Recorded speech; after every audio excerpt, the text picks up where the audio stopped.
សួស្តីប្រិយមិត្តទាំងអស់គ្នាថ្ងៃនេះអែមមានលើកយករឿង Moon and Dots មកធ្វើការសម្ដែងដោយសាររឿងដំបូងចាប់ផ្ដើមឡើងដោយឃើញតួឯកប្រុសរបស់យើងម្នាក់ដែលគេនឹងមានឈ្មោះថាសុងជីដែលគេបានធ្វើការវាយសោនៅផ្ទះរបស់នរណាម្នាក់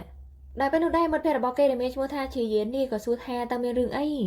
សុងជីក៏បាននិយាយថាគឺធ្វើការដុតវាចោលដែលឃើញបែបហ្នឹងជាយានក៏បានស្វាដើរតាមហើយនិយាយថាហើយការដែលឯងនេះបញ្ញាត្រឡប់មកពីសាលារៀនវិញហើយមកផ្ទះរបស់លោកឆាន់ហ្នឹងដើម្បីធ្វើការដុតបំផ្លាញផ្ទះរបស់គេបែបហ្នឹងមែនគឺថាឯងគួរតែដឹងថាឯងហ្នឹងគឺជាប្អូនប្រុសល្អម្នាក់នៅក្នុងកែវភ្នែករបស់បងប្រុសរបស់ឯងថាតើឯងនេះមិនខ្លាចទេមែនថាបងប្រុសរបស់ឯងហ្នឹងនឹងដឹងអំពីរឿងនេះសុងជីក៏បាននិយាយថាគឺខ្ញុំក៏មានអារម្មណ៍ថាខ្លាចដែរប៉ុន្តែចំពោះមនុស្សអាក្រក់ដូចជាគេហ្នឹងគឺគេនេះត្រូវទទួលរងទណ្ឌកម្មបែបនេះហើយថាបងប្រុសគឺគាត់បានទទួលរងការឈឺចាំហើយថាគាត់ព្យាយាមស៊ូទ្រាំជាមួយនឹងពួកគេគឺគាត់ហ្នឹងមិននិយាយសូម្បីតែមួយម៉ាត់គឺថាគាត់ជាមនុស្សដែលសុភាពដូចជាកូនជាអញ្ចឹងហើយថាខ្ញុំនឹងធ្វើអ្វីចំពោះពួកគេនៅអ្វីដែលបងប្រុសរបស់ខ្ញុំនេះមិនអាចធ្វើបានជាយានក៏បាននិយាយថាគឺឯងធ្វើអ្វីគ្រប់យ៉ាងសម្រាប់បងប្រុសរបស់ឯងគឺឯងហ្នឹងមិនខ្វល់ពីអ្នកដទៃទេប៉ុន្តែសម្រាប់រឿងនេះគឺវាខុសច្បាប់ឯងដឹងអន់តែថាសុងជីនេះមិនព្រមទេក៏បាននិយាយថាឥឡូវហ្នឹងគឺឯងនេះធ្វើការបើកភ្នែកធំទៅហើយនឹងប្រាប់ខ្ញុំនៅពេលដែលមាននរណាម្នាក់ដើរម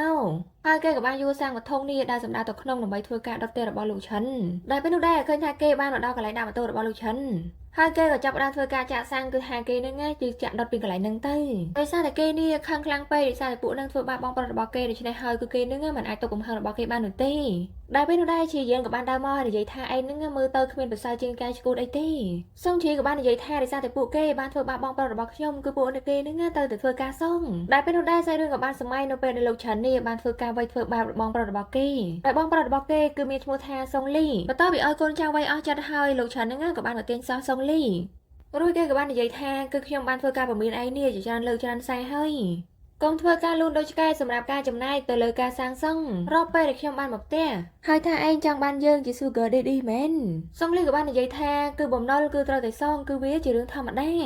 ាលោកឆាន់ក៏បាននិយាយថាក្នុងលោកនេះសេចក្តីពិតដ៏ល្អបំផុតគឺថាមនុស្សដែលគ្មានមធ្យោបាយគឺពួកគេនឹងមិនអាចមានទ្រព្យសម្បត្តិអ្វីមួយនោះទេគឺថាខ្ញុំនឹងមិនផ្ដល់ឲ្យឯងទេសូម្បីតែខ្ញុំនេះមានលុយក៏ដោយគឺថាខ្ញុំនឹងធ្វើឲ្យប្រកាសថាគឺឯងនឹងមិនអាចធ្វើការរកលុយបានសូម្បីតែមួយសេនបើសិនជាអញ្ចឹងមែនថាតើឯងនឹងនឹងធ្វើអ្វីចំពោះវាហើយបើសិនជាលើកក្រោយឯងហ៊ានមកទៀតឯងនឹងចងចាំក្នុងការធ្វើការកណនាផងថាតើជីវិតរបស់ឯងនឹងរឹងមាំគ្រាន់បើជាងមុនឬអន់ហើយគេក៏បានដើរចេញពីកន្លែងហ្នឹងទៅមួយសន្ទុះក្រោយមកឃើញថាសុងជីនេះក៏បានត្រឡប់មកដល់ផ្ទះវិញក៏ឃើញថាបងប្រុសរបស់គេសុងលីនេះគេលក់បាត់ទៅហើយដោយឃើញបែបហ្នឹងគឺគេនេះមិនហ៊ានធ្វើការបើកទ្វារទេព្រោះគេនឹងខ្លាចថាធ្វើឲ្យបងគេនេះភ្ញាក់នៅពេលដែលបងគេកំពុងតែគេងហើយបន្ទាប់មកគឺគេបានត្រឹមតែឈរសម្លឹងមើលបងប្រុសរបស់គេគេងដោយសារតែបងប្រុសរបស់គេគេងហ្នឹងគឺបងប្រុសរបស់គេនេះមិនបានបិទបង្នួនទេហើយគេក៏បាននិយាយថាបងប្រុសជាទីស្រឡាញ់របស់ខ្ញុំគឺថាខ្ញុំបានធ្វើបាបគេជំនួសបងហើយគឺថាចាប់ពីពេលនេះតទៅគឺគ្មាននរណាម្នាក់ដែលធ្វើបាបបងបានទៀតនោះទេចំណែកបងប្រុសរបស់គេនេះវិញមិនត្រឹមតែដេកមិនបិទបង្នួនទេគឺថាគេហ្នឹងសូម្បីតែដេកនេះក៏មិនពាក់អាវដែរចំណែកសុងជីវិញបន្ទាប់ពីឃើញអញ្ចឹងគឺគេបានត្រឹមតែឈរសម្លឹងមើលដែលកែភ្នែករបស់គេមើលទៅពោពេញទៅដោយក្តីស្រឡាញ់គឺជាក្តីស្រឡាញ់លើពីក្តីស្រឡាញ់រវាងបងនិងប្អូនរួចគេក៏បាននិយាយម្នាក់ឯងទៀតថាបើសិនជាបងដឹងអំពីរឿងនេះថាតើបងហ្នឹងនឹងធ្វើការបោះបង់ចោលខ្ញុំអន់ហើយបន្ទាប់មកគេក៏បានធ្វើការអង្គុយក្បែរនឹងពេលមួយយប់គឺគេហ្នឹងមិនបានធ្វើការចូលក្នុងផ្ទះទេកាន់មកដល់ព្រឹកថ្ងៃស្អែកក៏ឃើញថាមុខមាត់របស់គេនេះគឺថាឡើងស្លេកតែម្ដងដោយសារតែវាត្រជាក់ពេញដែលពេលនោះដែរឃើញថាសុងលីនេះក៏បានបើកទ្វារចេញមកដោយឃើញបែបហ្នឹងគេក៏បានសប្បាយមកសួរប្អូនរបស់គេដែលសួរថាតើឯងហ្នឹងមិនបានមកគេនៅទីនេះថាតើឯងនេះត្រជាក់ខ្លាំងអន់សុងជីក៏បាននិយាយថាបងប្រុសតើបងហ្នឹងឈឺខ្លាំងអន់បន្ទាប់ពីលើបែបហ្នឹងសុងលីក៏បានសប្បាយទាញអាវនេះមកបាត់ស្នាមរបួសរបស់គេហ្នឹងមិនចង់ឲ្យប្អូននេះឃើញទេហើយគេក៏បាននិយាយថាឯងហ្នឹងនៅបារម្ភពីបងទៀតហើយបានជាឯងនេះបញ្ចូលទៅក្នុងហើយឯងសុខចិត្តធ្វើការគេនៅទីនេះពេលមួយយប់ឯងដឹងអត់ឯងហ្នឹងអាចត្រជាក់ដល់ស្លាប់បានសុងជីក៏បាននិយាយថាគឺខ្ញុំបារម្ភខ្លាចបងនេះភ្ញាក់ហើយថាឥឡូវនេះខ្ញុំត្រឡប់មកវិញហើយថាតើបងហ្នឹងសប្បាយរីករាយអន់សុងលីក៏បាននិយាយថាគឺបងពិតជាសប្បាយរីករាយណាស់នៅពេលដែលឯងនេះត្រឡប់មកវិញតែឥឡូវហ្នឹងឈប់និយាយសិនទៅពួកយើងនេះនាំគ្នាចូលទៅក្នុងសិនទៅចំណែកសុងជីនេះនិយាយថាក្បាលខូចខ្លាំងមែនតើគេហ្នឹងក៏បានសប្បាយអោបបងគេរួចគេក៏បាននិយាយថាគឺខ្ញុំហ្នឹងត្រជាក់ខ្លាំងណាស់បងគឺខ្ញុំនេះត្រជាក់ខ្លាំងមែនតើដែលការពិតទៅគឺគេហ្នឹងធ្វើលេះទេគេសុកចិត្តឲ្យខ្លួនឯងនេះត្រជាក់ដើម្បីបានអោបបងគេបែបហ្នឹងដល់លើបែបហ្នឹងសុងលីនេះក៏បានសប្បាយទេប្អូនរបស់គេហ្នឹងចូលទៅក្នុងទៅបន្ទាប់ពីមកដល់ក្នុងសុងលីក៏បានសប្បាយទាញភួយទាញអីនេះមកដណ្ដប់ឲ្យប្អូនសុងជីក៏បាននិយាយថាគឺខ្ញុំស្រេកទឹកណាស់បន្ទាប់ពីលើអញ្ចឹងសុងលីក៏បានសប្បាយយកទឹកយកអីនេះមកឲ្យប្អូនភ្លាមសុងជីក៏បាននិយាយថាបងបើសិនជាខ្ញុំបានធ្វើរឿងមួយដែលរញ៉េរញ៉ៃថាតើបងនឹងធ្វើការបោះបង់ខ្ញុំចោលទៅខ្ញុំឲ្យនៅម្នាក់ឯងដែរអន់ សងលីក៏បាននិយាយថាតែឯងនឹងកំពុងតែនិយាយរឿងអីគឺថាបងនេះមិនធ្វើការទុកឯងចោលនោះទេបន្ទាប់ពីលើអញ្ចឹងសុងឈីនេះក៏បានសវ៉ាទិញបងគេនេះយកមកឲ្យភ្លាមកាលដល់ថ្ងៃស្អែកនៅក្នុងហាងកាហ្វេអ៊ីនធឺណិតរបស់សុងលីក៏ឃើញថាមានភ្ញៀវចេញចូលនេះច្រើនគួរសមដែរដែលមើលទៅហាងរបស់គេហ្នឹងក៏ដាច់ដែរបន្ទាប់ពីបងធ្វើការគិតលើគិតអីឲ្យភ្ញៀវហើយសុងលីនេះក៏បានសវ៉ាទិញបងហ្នឹងមកនិយាយដោយគេបាននិយាយថាតើបងដឹងអត់នៅពេលដែលបងហ្នឹងធ្វើការញញឹមដាក់អ្នកដទៃប៉ុន្តែនៅពេលដែលបងធ្វើការញញឹមដាក់ខ្ញុំគឺខ្ញុំគិតថាតើមានអ្វីដែលពិសេសជាអ្វីដែលបងអាចធ្វើតែចំពោះខ្ញុំប៉ុណ្ណោះហើយសម្រាប់ខ្ញុំតែម្នាក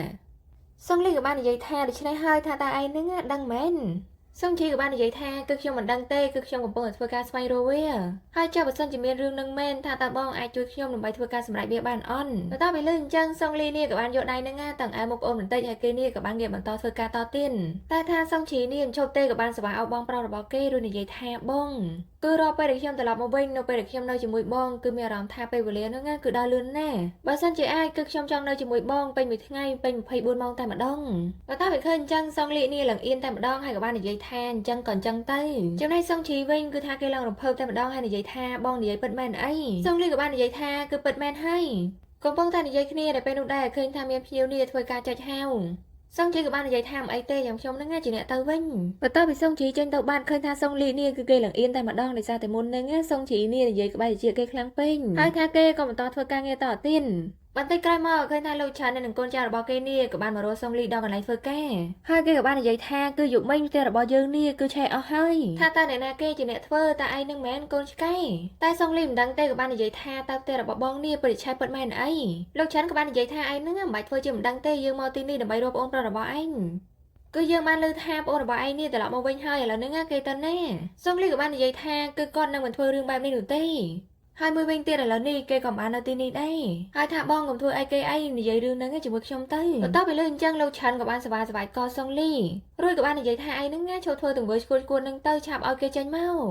កឬមួយក៏ឯងនេះចង់ឲ្យហាងកាហ្វេហ្គេមរបស់ឯងហ្នឹងត្រូវខូចខាតនៅថ្ងៃស្អែកដែលពេលនោះដែរឃើញថាសុងជីនេះក៏បានយកកំបិតមកពីណាទេក៏បានធ្វើការភ្ជុំកលោកឆាន់សុងលីបន្ទាប់ពីឃើញអញ្ចឹងក៏បាននិយាយថាសាវជីឯងហ្នឹងដាក់កំបិតចោលទៅសុងជីក៏បាននិយាយថាឆាន់ជីងតើលោកនេះចង់ឲ្យខ្ញុំនឹងចាក់កងរបស់លោកអន់ថាតើលោកចង់ធ្វើការសាកល្បងដែរឬទេលោកឆាន់ក៏បានដាក់ដំបងចុះរួចនិយាយថាគឺខ្ញុំធ្វើបាបគេទេឥឡូវហ្នឹងឯងស្ងប់អារម្មណ៍សិនទៅសុងលីក៏បាននិយាយថាសាវជីឥឡូវហ្នឹងឯងស្ងប់អារម្មណ៍ទុកឲ្យបងនេះជាអ្នកចាត់ការវិញអញ្ចឹងហើយឥឡូវនេះឯងហ្នឹងធ្វើការដោះលែងគេសិនទៅដោយលើបែបហ្នឹងសុងជីនេះក៏បានដោះលែងពួកគេរួចនិយាយថាឯងហ្នឹងឈួតណាស់គឺថាពួកឯងនេះមានកំណត់ស្មោកគ្រោកហើយឥឡូវហ្នឹងឆាប់ចាក់ចេញពីទីនេះទៅនៅពេលសុងជីថាឲ្យលោកឆាន់នេះឲ្យចាក់ចេញទៅលោកឆាន់ក៏បាននិយាយថាគឺលើកនេះយើងព្រមប៉ុន្តែយើងនឹងចងចាំឯងក្នុងកែភ្នែករបស់យើងហើយពួកគេក៏នាំគ្នាចាក់ចេញពីកន្លែងហ្នឹងទៅចំណែកសុងលីវិញក៏បានសប្បាយយកកំបិតនេះចេញពីដៃប្អូនព្រោះថាខ្លាចប្អូនហ្នឹងត្រូវរបួសសុងជីក៏បាននិយាយថាបងថាតើបងហ្នឹងមានត្រូវតង់កន្លែងណាអត់តើបងហ្នឹងឈឺកន្លែងណាដែរអន់សុងលីក៏បាននិយាយថាគឺបងមិនអីទេគឺបងជាមនុស្សប្រុសគ្រាន់តែប៉ុណ្្នឹងហ្នឹងគឺថាវាមិនអីទេហើយគេក៏បន្តធ្វើការរៀបចំអ្វីៗនេះនៅលើតុហ្នឹងតែសុងជីក៏បាននិយាយថាថ្ងៃនេះគឺថ្ងៃខួបកំណើតរបស់បងអញ្ចឹងហើយទាំងអស់នេះទៅខ្ញុំជាអ្នកធ្វើចំណែកបងវិញបងហ្នឹងប្រញាប់ទៅសម្រាប់ទៅសុងលីក៏បាននិយាយថាគឺបងនេះបានភ្លេចបាត់ទៅហើយកុំតែឯងនិយាយហ្នឹងគឺបងនេះមិនបានចាំទេហើយម្យ៉ាងវិញទៀតការដែលឯងត្រឡប់មកហ្នឹងចង់មកឆ្លងខួបកំណើតជាមួយនឹងបងត្រូវអន់សុងជីក៏បាននិយាយថាគឺវាពិតណាស់បងអញ្ចឹងហើយឥឡូវនេះបងប្រាប់ខ្ញុំមកថាតើបងហ្នឹងចង់បានអ្វីដែរនៅថ្ងៃខួបកំណើតរបស់បងសុងលីក៏បាននិយាយថាគឺបងមិនដឹងទេថាបងនេះចង់បានអីតែបងមានបំណងប្រាថ្នាឲ្យឯងនេះខិតខំប្រឹងប្រែងរៀនសូត្រនឹងអាចបញ្ចប់ការសិក្សាបានជោគជ័យនិងអាចស្វែងរកការងារបានដ៏ល្អហើយបើសិនជាពួកយើងអាចទទួលបានប្រាក់ឈ្នួលសំណងមកវិញការលះបង់របស់កម្មករគឺមិនខ្ជិលខ្ជាយនោះទេប៉ុន្តែថាបងគឺជាមនុស្សទន់ខ្សោយពេកគឺបងនេះមិនអាចជួយអ្វីបានសោះសុងជីក៏បាននិយាយថាបងអំពើហិង្សាគឺជាវិធីសាស្ត្រតែមួយគត់ដែលយើងអាចប្រើប្រាស់ជាមួយនឹងលោកឆាន់ជីងបានគឺទង្វើរបស់បងធ្វើជាមួយគេនេះគឺល្អពេកហើយដូច្នេះហើយគឺបងនឹងមិនអាចយកឈ្នះគេបានទេសឹងលីក៏បាននិយាយថាឯងកុំបារម្ភអីរឿងហ្នឹងទៅបងជាអ្នកចាត់ការហើយបន្ទាប់មកគេក៏បានយករូបថតកាលពីក្មេងរបស់ពួកគេនេះយកមកមើលសឹងលីក៏បាននិយាយទៀតថាគឺឥឡូវនេះឯងនឹងបារម្ភខ្វល់ខ្វាយពីបងខ្លាំងណាស់ហើយថាឯងនេះក៏ធំច្រើនដែរគឺបងមានអារម្មណ៍ថាឯងនឹងកាលពីម្សិលមិញនេះនៅក្មេងនៅឡើយទេប៉ុន្តែឥឡូវនេះគឺឯងនេះធំច្រើនហើយអាចការពារបងបានទៀតដែលពេលនោះដែរសាយរឿងក៏បានសម័យនៅពេលពួកគេនៅទូចនេះក៏ឃើញថាប៉ារបស់គេមិនដឹងទេក៏បានធ្វើការវាយពួកគេចំណែកសុងជីវិញទោះបីជាគេទូចពិតមែនគឺគេមានភាពក្លាហានក្នុងការតវ៉ាជាមួយនឹងមនុស្សចាស់ដើម្បីកុំឲ្យគាត់នឹងធ្វើបាបបងរបស់គេ តែចំណែកពេលនឹងវិញឃើញថាមិនស្ដាប់ក្មេងទេក៏បានព្យាយាមវាយពួកគេនឹងកាន់តែខ្លាំងដល់ឃើញបែបហ្នឹងសុងលីដែលជាបងរបស់គេនេះក៏បានសប្បាយអបប្អូនដើម្បីកុំឲ្យប្អូននឹងត្រូវរបួសហើយសុងលីក៏បាននិយាយថាតើឯងចង់ចាំអន់កាលពីពួកយើងនៅក្មេងគឺថាគាត់នឹងបានវាយពួកយើងគឺថាពេលហ្នឹងបងបានធ្វើការការពារឯងនឹងនៅក្នុងរង្វង់ដៃរបស់បងចំណែកសុងឈីវិញឃើញថាគេនេះទៅស៊ីនេះមកសប្បាយអបបងរួចនិយាយថាគឺខ្ញុំនឹងធំហើយដូច្នេះហើយខ្ញុំនឹងការពារបងនឹងមើលថែបងនេះឲ្យមានសុវត្ថិភាពបំផុតគឺថាគ្មាននរណាហ៊ានធ្វើបាបបងទៀតនោះទេនៅពេលដែលខ្ញុំនៅទីនេះហើយខ្ញុំនឹងលះបង់ជីវិតរបស់ខ្ញុំដើម្បីធ្វើការបង្រៀនមេរៀនមួយនឹងទៅដល់ពួកគេបន្ទាប់ពីលើប្អូននិយាយបែបហ្នឹងសុងលីនេះក៏បានយកដៃនឹងតាំងអើក្បាលប្អូនរួចគេក៏បាននិយាយថាដឹងហើយគឺបងដឹងហើយចំណែកសុងឈីវិញនិយាយថាគេនេះសវ៉ាតែងបងគេនឹងយកមកឲ្យយ៉ាងណែនកាលមកដល់ថ្ងៃថ្មីក៏ឃើញថាលោកឆានីក៏បានមកឈប់ម៉ូតូនឹងនៅកន្លែងមួយហើយគេនឹងក៏បានធ្វើការដើរទៅមុខដល់ពេលនោះដែរឃើញថាសុងឈីនេះក៏បានធ្វើការមករកគេភ្លាមប៉ុន្តែឃើញថាគេនេះមិនមែនមករកស្រួលបួលទេក៏បានធ្វើការដើរលោកឆានីមកដៃឡើងដួលហើយបន្តមកគេក៏បានយកដបនៅក្បែរនឹងនេះធ្វើការវាយឲ្យវាបែកនឹងដើម្បីធ្វើការភ្ជុំកគេរួចគេក៏បាននិយាយថាសូមលោកធ្វើការបងថ្លៃធ្វើសំណងនេះឲ្យខ្ញុំមកឬមួយក៏លោកចង់ឃើញខ្ញុំធ្វើការចាក់កលោកអញ្ចឹងហើយឥឡូវនឹងធ្វើការឲ្យលោកខ្ញុំឲ្យលឿនមកលោកឆាន់ក៏បាននិយាយថាគឺឯងជាមនុស្សឈួតជាមនុស្សវិកលចរិតហើយសុងជីក៏បាននិយាយថាវិកលចរិតគឺខ្ញុំនេះសុំចិត្តថាខ្ញុំនឹងមិនជួយគាត់ទេតែថាឥឡូវនេះគឺលោកនឹងកុំនិយាយច្រើនអីឆាប់ឲ្យលោកខ្ញុំមកលោកឆាន់ក៏បាននិយាយថាឯងនឹងកុំរុញវាមកខ្លាំងពេកចាំយើងឲ្យក៏បានដែរហើយគេក៏បានធ្វើការហៅការនេះមកឲ្យសុងជីរួចក៏បានប្រាប់លេខកូដលេខអីនឹងទៅសុងជីដែរអញ្ចឹងមិនថាឃើញអត់កុំឃើញថាគេក្មេងៗនឹងមិនធម្មតាទេគឺថាឈាមក្តៅខ្លាំងមែនទែនរួចគេក៏បាននិយាយទៀតថាសូមលោកកុំធ្វើការរញ៉េរញ៉ៃជាមួយនឹងបងប្រុសរបស់ខ្ញុំទៀតលឺអន់ហើយគេក៏បានធ្វើការធាក់លោកឆាននេះមកជើងមុនពេលដែលគេនឹងចាក់ចេញពីនឹងបន្តិចក្រោយមកឃើញថាគេក៏បានត្រឡប់មកដល់ហាងហើយក៏បានសប្បាយអបបងគេភ្លាមរួចគេនិយាយថាបងប្រុសគឺថាបំរុងបំថារបស់បងនឹងបានសម្រេចហើយគឺថានេះជាលុយថ្លៃទូទាត់សំណងបន្ទាប់ពីឃើញអញ្ចឹងសុងលីនេះភ្ញាក់អស់មែនតើក៏បាននិយាយថាតើឯងនឹងទៅរកលោកឆាន់មែនហើយថាឯងនេះទៅរកគេបានដោយរបៀបណាហើយគេនឹងក៏បានសប្បាយទាញដៃទាញអីរបស់ប្អូនគេនេះយកមកមើលថាមានរបួសអន់ដែលពេលនោះដែរឃើញថាមានស្នាមរបួសមួយនៅលើដៃរបស់ប្អូនគេសុងជីក៏បាននិយាយថាគឺខ្ញុំនឹងធ្វើវាមកដោយខ្លួនឯងទេគឺថាវាមិនមែនជារឿងអីធំដុំទេតែបន្តិចនឹងវាជាហើយសុងលីក៏បាននិយាយថាឥឡូវនឹងឯងមកតាមបងមកហើយគេនេះក៏បានសប្បាយទាញប្អូនរបស់គេនឹងយកទៅលាបថ្នាំឲ្យហើយកំឡុងពេលលាបថ្នាំនឹងនិយាយថាគេនេះលាបឲ្យថ្នមខ្លាំងមែនទែនហើយថាគេក៏បានធ្វើការផ្លុំឲ្យដែរដោយសារតែគេនឹងខ្លាចថាប្អូនរបស់គេនេះវាឈឺចំណែកសុងជីវិញឃើញថាគេមិនបានឈឺទេគឺគេនេះសម្លឹងមើលមុខបងរបស់គេនឹងមិនដាក់ភ្នែកទេនិយាយឲ្យចំទៅគឺថាកែភ្នែករបស់គេនឹងបើសិនជាគេអាចលេបបងរបស់គេបាននឹងគឺគេនេះនឹងលេបបងគេទុកហើយរួចគេក៏បាននិយាយថាគឺម្រាមដៃរបស់បងនឹងស្រស់ស្អាតណាស់សុងលីក៏បាននិយាយថាឯងនឹងជុំនិយាយអត់ប្រយោជន៍ទៀតទៅអញ្ចឹងហើយលើកក្រោយឯងកុំធ្វើរឿងអ្វីនឹងដែលមានគ្រោះថ្នាក់បែបហ្នឹងទៀតលឺអន់ហើយថាវាជាបញ្ហារបស់បងគឺបងនឹងចេះចាត់ការដោយខ្លួនឯងហើយសុងជីក៏បាននិយាយថាគឺបងនឹងមិនបាច់បារម្ភពីខ្ញុំទេសុងលីក៏បាននិយាយទៀតថាតើបងនេះគួរធ្វើបែបណាបើសិនជារបួសនេះនៅមានស្នាមហើយថាឯងនេះមិនចេះមើលថែខ្លួនឯងនឹងឲ្យបានល្អតអសោះដោយមិនលឺសុងជីឆ្លើយទេសុងលីក៏បាននិយាយថាតើឯងនេះស្ដាប់អ្វីដែលបងបាននិយាយអន់សុងជីក៏បាននិយាយថាយល់គឺខ្ញុំយល់ហើយថាគេនៅតែបន្តអង្គុយមើលមុខបងរបស់គេនេះមិនដាក់ភ្នែកទេបន្តិចក្រោយមកឃើញថាគេនេះគឺត្រង់បានទេដោយសារតែបងរបស់គេនឹងគួរឲ្យស្រឡាញ់ពេញគឺថាគេក៏បានសប្បាយរុញបងគេនេះទៅក្រោយហើយក៏បានធ្វើការខំបងរបស់គេនឹងបន្តិចដែររបៀបថាប្រហែលជាគេនេះគឺថាខ្នាញ់បងរបស់គេពេកអញ្ចឹងហើយនឹងគឺថាគេនេះមិនដឹងធ្វើអីទេមិនធ្វើបែបហ្នឹងចំណែកបងរបស់គេវិញនេះមិនដឹងគិតអីទេគឺថាគេនឹងមិនបកកាយអូនសំបីតែមួយម៉ាន់គឺថាគេនេះអង្គុយលឹងស្ងៀមសុខចិត្តឲ្យប្អូនរបស់គេនឹងធ្វើអ្វីៗទៅតាមអំពើចិនរួចគេក៏បាននិយាយថានៅពេលដែលបងបង្ហាញការយកចិត្តទុកដាក់និងក្តីបារម្ភចំពោះខ្ញុំបែបនេះគឺខ្ញុំគិតថាខ្ញុំជាមនុស្សតែម្នាក់នៅលើពិភពលោកដែលមានសុភមង្គលបំផុតអញ្ចឹងហើយឥឡូវនេះសូមបងធ្វើការសន្យាជាមួយខ្ញុំថាបងនឹងអនុញ្ញាតឲ្យខ្ញុំនេះចង់ធ្វើអ្វីនឹងក៏បានដែរហើយថាបងនឹងធ្វើតាមខ្ញុំគឺបងនឹងកុំធ្វើការខកខាំងខ្ញុំអីសុងលីបន្តពីលឿនអញ្ចឹងឃើញថាគេនេះក៏អៀនដែរក៏បានស្វាឡើងចេញពីកន្លែងហ្នឹងហើយយកកំប៉ុងថ្នាំកំប៉ុងអីហ្នឹងយកទុកទៅ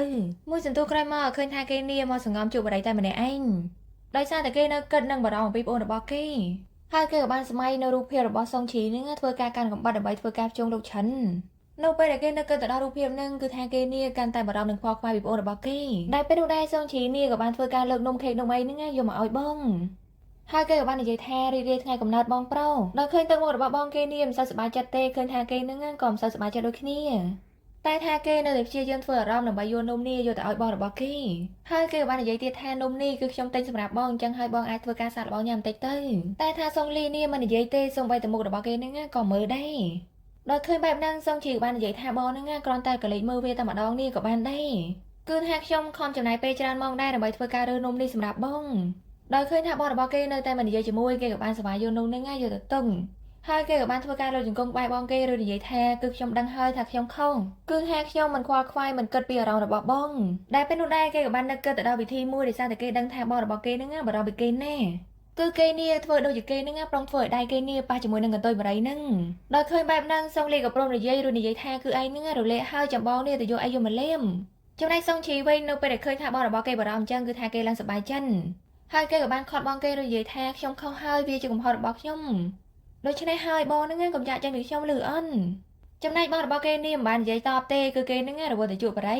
ីដោយឃើញបែបហ្នឹងសុងជីនេះក៏បានទៅសវាយោរួចនិយាយថាតើបារីហ្នឹងវាមានរសជាតិបែបណាដែ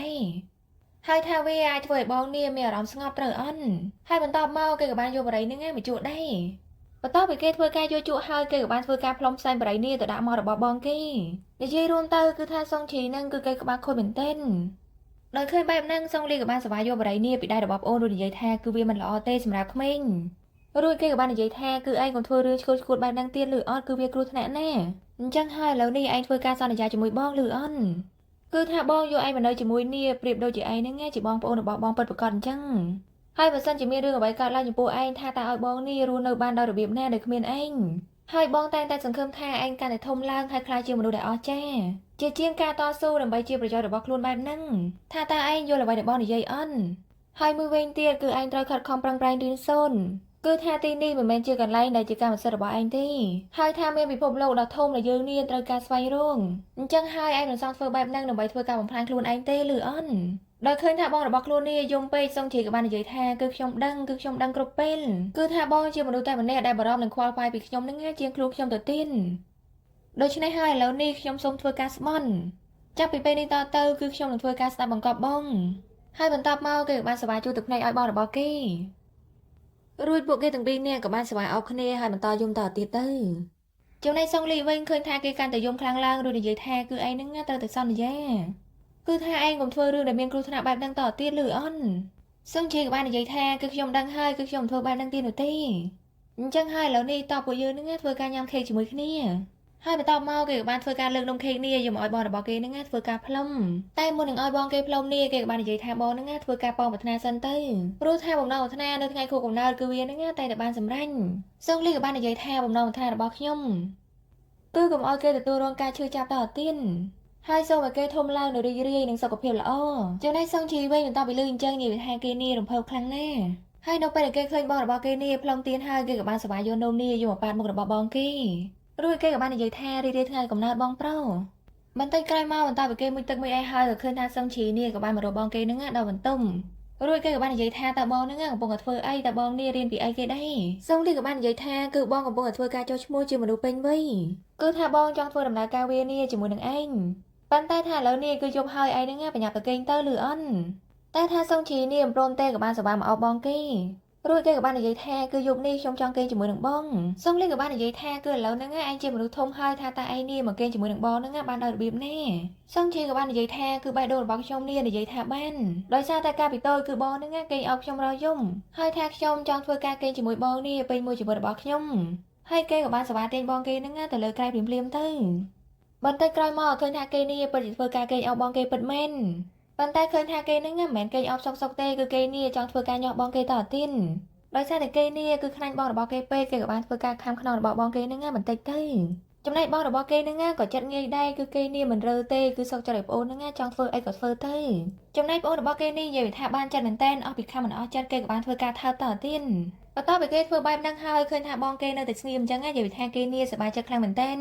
ហើយគេក៏បន្តធ្វើការសេវាឲ្យបងគេតទៀតទៅចំណែកសុងលីវិញឃើញថាគេនេះមិនរើសូម្បីតែបន្តិចទោះបីជាប្អូនរបស់គេនឹងចង់ទាញគេបែបណាអង្គើគេបែបណាគេនេះមិនងើបដែរបន្តិចក្រោយមកនៅពេលដែលគេឃើញថាប្អូនរបស់គេនេះគេលួគឺថាគេនឹងក៏បានភ្ញាក់ឡើងប៉ុន្តែគេនេះមិនបានភ្ញាក់ឡើងធ្វើអីទេគឺថាគេសេវាបិទភ្លើងដើម្បីធ្វើការគេងតទៀតទៅនិយាយរួមទៅគឺថាទោះបីជាប្អូនរបស់គេនឹងចង់ធ្វើបែបណាក៏ដោយគឺគេនេះមិនថាមិនស្ដីឲ្យប្អូនរបស់គេទេកាលមកដល់ថ្ងៃថ្មីក៏ឃើញថាសុងជីនេះក៏បានធ្វើការអង្គុយសរសេរកំណត់ហេតុមួយដោយគេបានសរសេរថាឥឡូវនេះគឺខ្ញុំបានខ្លាចជាកម្មសិទ្ធិរបស់បងប្អូនរបស់ខ្ញុំដូច្នេះហើយខ្ញុំក៏បានសម្រេចចិត្តធ្វើការខាំកុន ប៉ុន្តែថាគាត់មិនបានបកកាយចំពោះទង្វើដែលខ្ញុំបានធ្វើចំពោះគាត់ទេថាតើសញ្ញានេះបញ្ជាក់ថាគាត់នេះពេញចិត្តខ្ញុំដូចគ្នាដែរមែនដូច្នេះហើយថាតើឥឡូវនេះខ្ញុំពិតជាអាចខ្លាចជាកម្មសិទ្ធិរបស់គាត់នឹងទាំងស្រុងបានដែរឬអន់បន្ទាប់ពីគេធ្វើការសរសេរហើយឃើញថាគេនេះក៏បានអង្គុយញញឹមហើយក៏បានសម័យនឹកឃើញទៅដល់រូបភាពកាលពីយំគឺនៅកំឡុងពេលដែលគេធ្វើការខំបងគេនឹងគឺថាបងរបស់គេនឹងពិតជាមិនបានបកកាយមិនរើអ្វីទាំងអស់កំពុងតែអង្គុយញញឹមដែលពេលនោះដែរឃើញថាជាយាននេះក៏បានមកដល់ផ្ទះរបស់គេបន្ទាប់ពីមកដល់ក្នុងផ្ទះភ្លាមសុងជីក៏បាននិយាយថាទៅរឿងអីគេដែលឯងហ្នឹងបាននិយាយថាចង់ឲ្យខ្ញុំនេះមើលដែរឈីយានក៏បាននិយាយថាគឺវាជារឿងថ្មីហើយខ្ញុំហ្នឹងក៏មិនដែលមើលពីមុនមកដែរហើយថាខ្ញុំក៏បានយកមកទីនេះដើម្បីឲ្យឯងមើលជាពិសេសថាតើខ្ញុំនេះជាមនុស្សចិត្តល្អអន់សុងជីក៏បាននិយាយថាអូខេយើងដឹងហើយឥឡូវហ្នឹងចាំមើលទាំងអស់គ្នាការមកដល់ហាងកាហ្វេរបស់សុងលីវិញដែលពេលដែរសុងលីហ្នឹងក៏បាននិយាយជាមួយកូនចៅរបស់គេថាគឺថាឥឡូវនេះដល់ពេលវេលាហើយអញ្ចឹងខ្ញុំត្រឡប់ផ្ទះមុនហើយម្យ៉ាងវិញទៀតប្រហែលជាសាវឈីនេះគេត្រឡប់មកដល់ផ្ទះហើយខ្ញុំហ្នឹងប្រញាប់ទៅធ្វើម្ហូបធ្វើអីឲ្យគេញ៉ាំ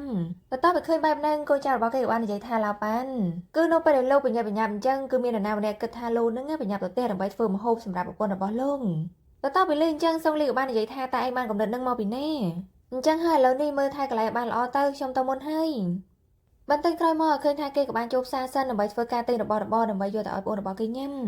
ហើយកំឡុងពេលដែលគេទិញហ្នឹងគឺថាគ្រប់របស់របរគឺគេហ្នឹងតែនឹកគិតដល់ប្អូនរបស់គេរហូតគឺឲ្យតែរបស់ណាជាចំណូលចិត្តរបស់ប្អូនគេគឺថាគេហ្នឹងទិញយកទាំងអស់បន្ទាប់ពីគេទិញរបស់ញ៉ាំហើយគេក៏បន្តទៅទិញបន្លែតទៀតហើយកំឡុងពេលដែលគេកំពុងតែរើបន្លែនេះគេក៏បាននិយាយថាតើឥឡូវនេះសាវឈីហ្នឹងកំពុងតែធ្វើអីដែរនិយាយរួមទៅគឺថាគ្រប់ដង្ហើមចេញចូលគេហ្នឹងនឹកគិតដល់ប្អូនគេរហូតងាកមកមើលសាវឈីហើយនឹងជីយានវិញឃើញថាពួកគេនេះកំពុងតែអង្គុយមើលរឿងចំណែករឿងរបស់ពួកគេហ្នឹងគឺថាល្ងាកសាច់តែម្ដងសុទ្ធតែមានឈុតថើបគ្នាឯណាទៀតបន្ទាប់ពីឃើញអញ្ចឹងជាយានក៏បាននិយាយថាគឺមនុស្សប្រុសពីរនាក់ធ្វើការថើបគ្នាចំណែកសុងជីវិញក៏ឃើញឈុតហ្នឹងគេក៏បានសម័យនឹកគិតទៅដល់រូបភាពរបស់គេជាមួយនឹងបងប្រុសរបស់គេតែពួកគេទាំងពីរនាក់កំពុងតែធ្វើការផ្អែមល្ហែមគ្នាទៅវិញទៅមកនិយាយរួមទៅដោយសារតែក្នុងខួរក្បាលរបស់គេនេះគឺចង់ស៊ីបងរបស់គេតែម្ដងឲ្យតែឃើញរូបភាពបែបហ្នឹងគឺគេនឹងសម័យនឹកគិតទៅដល់ជើងមេឃបាត់ទៅហើយ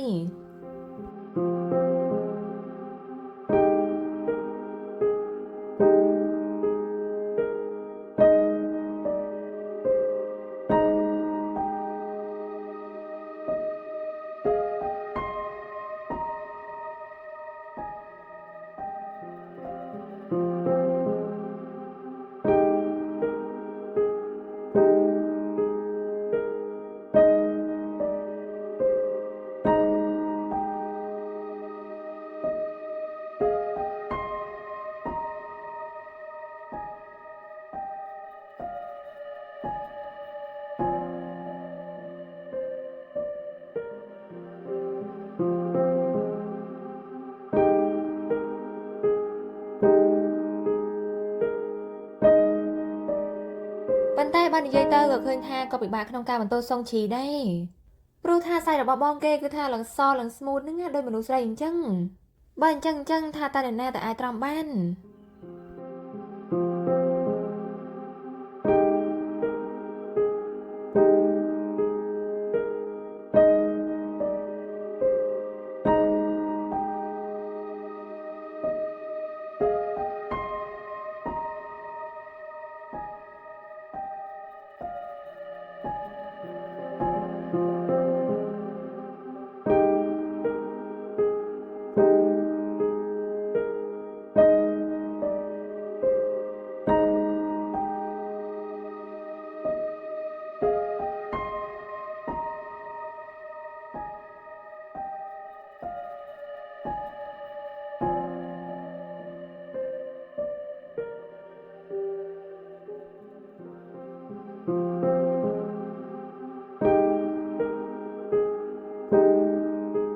បន្ទាប់ពីធ្វើការសម័យនឹកគិតទៅដល់ជើងមេឃនឹងហើយក៏ឃើញថាសុងជីនេះអង្គុយញញឹមញញែម្នាក់ឯងជាយានក៏បាននិយាយថាគឺវានឹងចម្លែកណាស់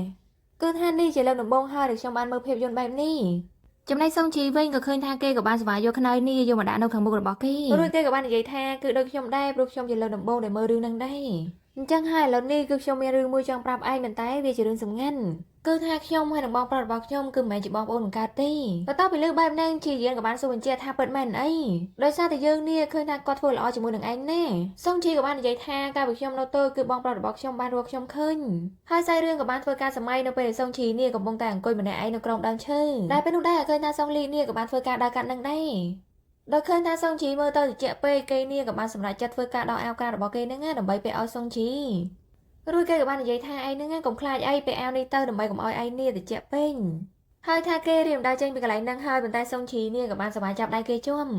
ដោយឃើញបែបហ្នឹងសុងលីក៏បានសួរថាតើឯងចង់ទៅផ្ទះជាមួយខ្ញុំមែនសុងលីក៏បានធ្វើការងក់ក្បាលដោយបញ្ជាក់ថាគេព្រមទៅជាមួយសុងជីក៏បានសួរថាតើឯងឈ្មោះអីហើយឯងហ្នឹងអាយុប្រហែលហើយសុងលីក៏បាននិយាយថាគឺខ្ញុំមិនដឹងទេដោយឃើញបែបហ្នឹងសុងជីក៏បាននិយាយថាចាប់ពីពេលនេះតទៅគឺឯងហ្នឹងយកតកោរបស់ខ្ញុំទៅគឺតកោសុងហើយគេក៏បានធ្វើការហុចនំនីទៅឲ្យសុងជីរួចគេក៏បាននិយាយទៀតថាគឺពួកយើងនឹងធ្វើពិធីខួបកំណើតសម្រាប់ឯងនៅក្នុងថ្ងៃនេះជារៀងរាល់ឆ្នាំហើយបន្តមកគេក៏បានសប្បាយទិញសុងជីនេះដែលចេញពីកន្លែងហ្នឹងទៅកាលមកដល់បច្ចុប្បន្នវិញសុងជីក៏បាននិយាយថាគឺខ្ញុំទទួលស្គាល់គឺគាត់នឹងធ្វើល្អចំពោះខ្ញុំណាដូច្នេះហើយខ្ញុំសូមធ្វើការស្បត់ថាគឺខ្ញុំនឹងធ្វើតែល្អជាមួយគាត់ហើយខ្ញុំនឹងនៅជាមួយគាត់ជារៀងរហូត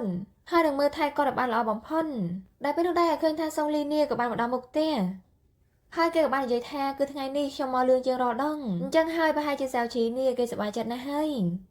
សុងជីក៏បាននិយាយថាកាលពីមុនគឺខ្ញុំតែងតែគិតថាចង់ឲ្យបងប្រុសរបស់ខ្ញុំក្លាយជាកម្មសិទ្ធិរបស់ខ្ញុំគឺថាខ្ញុំចង់ក្លាយជាមនុស្សតែម្នាក់គត់នៅក្នុងខ្សែភ្នែករបស់គាត់ប៉ុន្តែឥឡូវនេះគឺខ្ញុំដឹងហើយថាខ្ញុំនឹងស្រឡាញ់គាត់ជាយើងក៏បាននិយាយថាប៉ុន្តែឯងទាំងពីរនាក់ហ្នឹងជាបងប្អូននឹងគ្នាសុងជីក៏បាននិយាយថាបងប្អូននឹងគ្នាថាតើវាយ៉ាងម៉េចដោយសារតែពួកយើងទាំងពីរនាក់គឺមិនមែនជាបងប្អូនបង្កើតនឹងគ្នាផងនឹងជាយើងក៏បាននិយាយថាទោះបីជាបែបហ្នឹងក៏ដោយក៏ពួកឯងទាំងពីរនាក់ហ្នឹងនៅតែជាបងប្អូននឹងគ្នាហើយម្យ៉ាងវិញទៀតទំនាក់ទំនងរវាងប្រុសនិងប្រុសគឺកម្រណាស់ដែលពួកគេហ្នឹងអាចបន្តដំណើរជាមួយគ្នាបានរហូតសុងជីក៏បាននិយាយថាឲ្យចាប់ពួកយើងជាមនុស្សប្រុសថាតើមានបញ្ហាអីគឺថាខ្ញុំមិនខ្វល់ទេថាតើពួកយើងជាភេទដូចគ្នាហើយខ្ញុំមិនខ្វល់ដែរថាពួកយើងជាបងប្អូននឹងគ្នាគឺថាសុងជីស្រឡាញ់សុងលីគឺថាឯងនេះមិនយល់នោះទេគឺនៅពេលដែលខ្ញុំកាន់តែធំការចងចាំរបស់ខ្ញុំកាន់តែកើនឡើងប៉ុន្តែថាខ្ញុំគឺមិនមានភាពក្លាហានក្នុងការដែលខ្ញុំនេះប្រាប់គាត់នោះទេគឺថាខ្ញុំខ្លាចនៅពេលដែលខ្ញុំប្រាប់គាត់បែបហ្នឹងខ្លាចថាគាត់នឹងខ្លាចខ្ញុំហើយនៅពេលដែលគេនិយាយដល់ពេលហ្នឹងគឺថាគេយំខ្លាំងមែនទែន